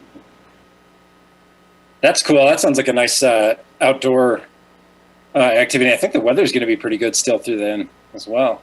That's great. Thanks, City Clerk. Other updates, council members? Councilmember Gabriel, thank you. You bet. Thanks. Attended the Albany County Tourism Board meeting yesterday. They're on pace to set a record for lodging tax receipts. Had their best month ever in August. And if things continue the way they look throughout the rest of the fall, there'll be a record-setting year for lodging tax receipts. So we're very pleased about the way things are going in the tourism industry. We're losing a couple of members, and so we're advertising for replacements. If council members know of anybody that might be interested related to the tourism industry, please send them to the city clerk. And they're also looking at adding a couple of extra people, university, whatever it might be. And so I forwarded that request on to the city attorney, and he's looking into the possibility of how that would be accomplished through the bylaw change. And then also that would have to be approved by the county commission as well, since this is a joint powers board. So with that, I think that concludes my update. Well, thanks. Oh, that's interesting. Councilmember Gabriel, maybe have some things to talk about regarding that, but I think I could see why that might come forward. So yeah, okay, thank you. Other updates on anything from our committees? No super eager folks. I'll say this: we have the upcoming pitch meeting with our youth council. It's possible that Councilmember Harrington is going to talk about that. The city clerk and I have been working a little bit about some possible attendees at that meeting. And I did hear back, city clerk, from Big Brothers Big Sisters about having somebody possibly join us at that meeting. And we'll see. I don't know. I didn't get a commitment, but I told them to get in touch with your office if they wanted to attend. Other updates? Any of these? Yes, Vice Mayor, thank you so much. Yeah, thanks. We had a planning commission meeting last night. A couple items related to zoning, and our comp plan will probably be coming before us. They passed out of the commission pretty easily. Will probably be coming for us or to us, I'm guessing 3 weeks from tonight. When we do our agenda review, you'll see a parking issue out of the Planning Commission. And to piggyback on Councilor Gabriel, we had a resignation within the Planning Commission, and we have a couple seats that are also set to expire. So, and I'm not sure, the status of our potential applicants, but they also have been advertised, and we're looking for we're looking for applicants for the Planning Commission. So thank you. Thank you, Vice Mayor.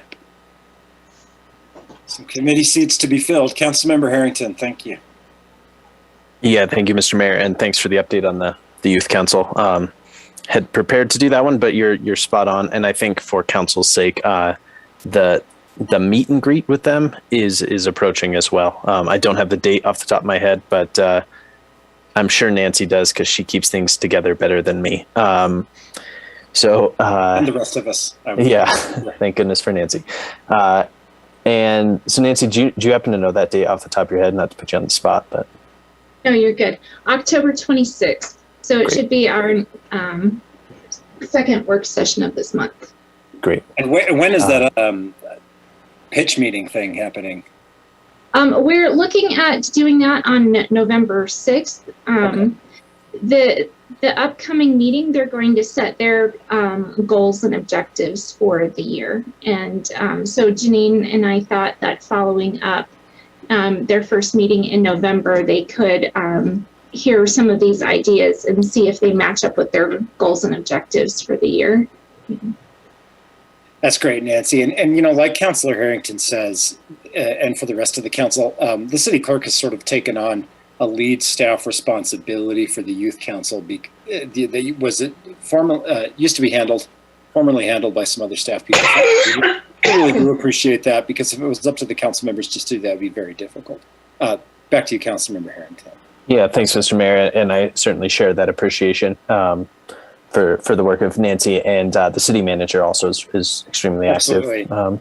Absolutely. And so, update from the Public Art Coalition. They've been quite busy wrapping projects up and sort of getting things works selected for placement. This week, the director hosted the artist team that was selected for the courthouse sculpture. So they spent a few days in Laramie learning about the community, doing geology tours and aquifer tours and things like that.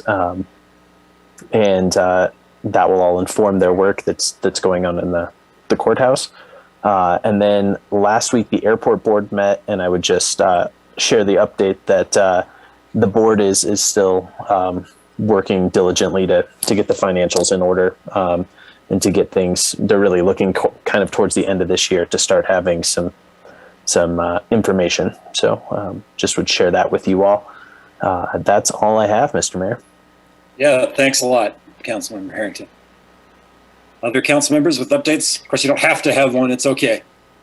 Just if you do have one, this is our little time. Councilmember Somerville, thank you. Thank you, Mr. Mayor. Just quick updates. Met with LCBA and want to thank the city staff, Derek and Janine, for doing a good work session. I wasn't able to be there for that part, but LCBA really appreciated them taking some time to do a work session on housing with that board and discuss what's going on there. LCBA also has had a number of what they call successes in recruitment for businesses. So hopefully we'll be seeing some more information about that publicly available soon. And I think that's it, Mr. Mayor, for what I can share tonight. Mr. Mayor, if it's okay, can I add one more comment? Yeah, thank you, Councilmember Somerville. That's great. Appreciate that update. And yeah, Councilmember Harrington. Yeah, thanks, Mr. Mayor. And this one's a little bit off, not necessarily board related, but a member of an outside board that I serve on that's sort of like the community diversity, equity, and inclusion group with UW. Yeah. A member of that has partnered with Laws to create the Laramie Animal Welfare Society to create a dog food, cat food sort of pet pantry, I guess is what they're calling it. And so I just wanted to give you all and members of the public a heads up that there's now a pet pantry for those who may need a helping hand getting food for their pets or other sort of necessities. It's located just outside of Laws. So just wanted to share that, Mr. Mayor. Thanks. No, that's good. Thanks. Yeah. I think it's worth an update. Yep, Councilmember O'Doherty. I'm going to start calling on you first all the time because you always I was trying to not talk, but there's the Laramie Joint Climate Action thing is on Thursday, and because I was invited to be part of the task force, I said yes, but it occurs to me I should have asked council. I guess I'm not representing council except that I'm the liaison to EX. So, and Councilor Harrington is on that too, that working group. And then the Mountain Town Solution thing has been fantastic. We're going to learn so many cool things. That's it. Thanks. I'm glad you brought that up, Councilmember O'Doherty. But I think it's sort of rolls into being the EAC person and some of these other things, and I see general agreement and nodding of heads here. So I think we're okay with that. And it's also kind of voluntary on your part if you want to do those things. I don't know that you need to get that permission, but I think we'd like to continue to hear about it. And I see Councilmember Gabriel nodding with me and everybody else. So I think we're okay there. Appreciate your willingness to do that. I'm glad you asked that question though. Okay. Anything else, guys? We've got an agenda review going before we can end this meeting. It was a long work session. We were getting used to those 7:30 meetings. Nope. Here we go. All right. Let's take a look at that if there aren't any further updates, and just see if you have any questions or thoughts about what we want to have on the agenda or changes that you think need to be made. And if I missed anybody's update, just chime in. I'm sorry.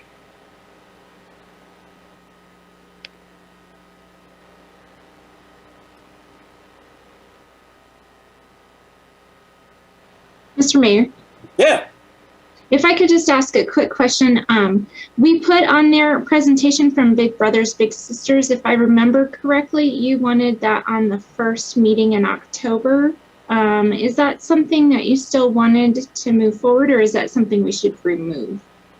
I'm sorry. I'm lost, City Clerk. I think when I was talking about Big Brothers Big Sisters, I was talking about seeing if they wanted to come and talk with the Youth Council about any ways to team up.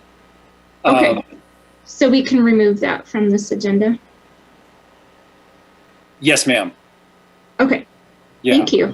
Yeah, I'm sorry. That was just crossed wires, which I have a few of, a lot. All right. Other agenda. Yeah, City Clerk, that was my effort to try to follow up with them on your request to see if they were going to join us for Youth Council discussions. That's what I was trying to get at. Other questions on the agenda items? Vice Mayor, please. Yeah, just so everybody knows, we're pulling item 16 on the regular agenda. Thank you. Any questions about that?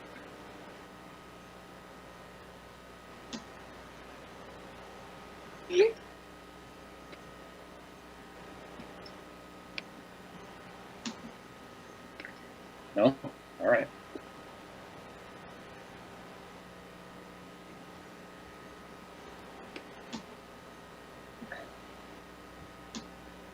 Okay, other questions? Consent agenda, regular agenda? I feel like everybody's a little tapped out after that work session. Don't want to be here too much longer. That's okay. All right. I'm not seeing anything else. I am sensing an eagerness for us to end the work session and close the meeting. So if there isn't any other further discussion or comment, why don't we do that? All right. Thank you, everyone, for being here this evening. City Clerk, did I confuse you? Good night, everybody. Just following up with you. Did I confuse you to understand what I was talking about, Nancy? I know you had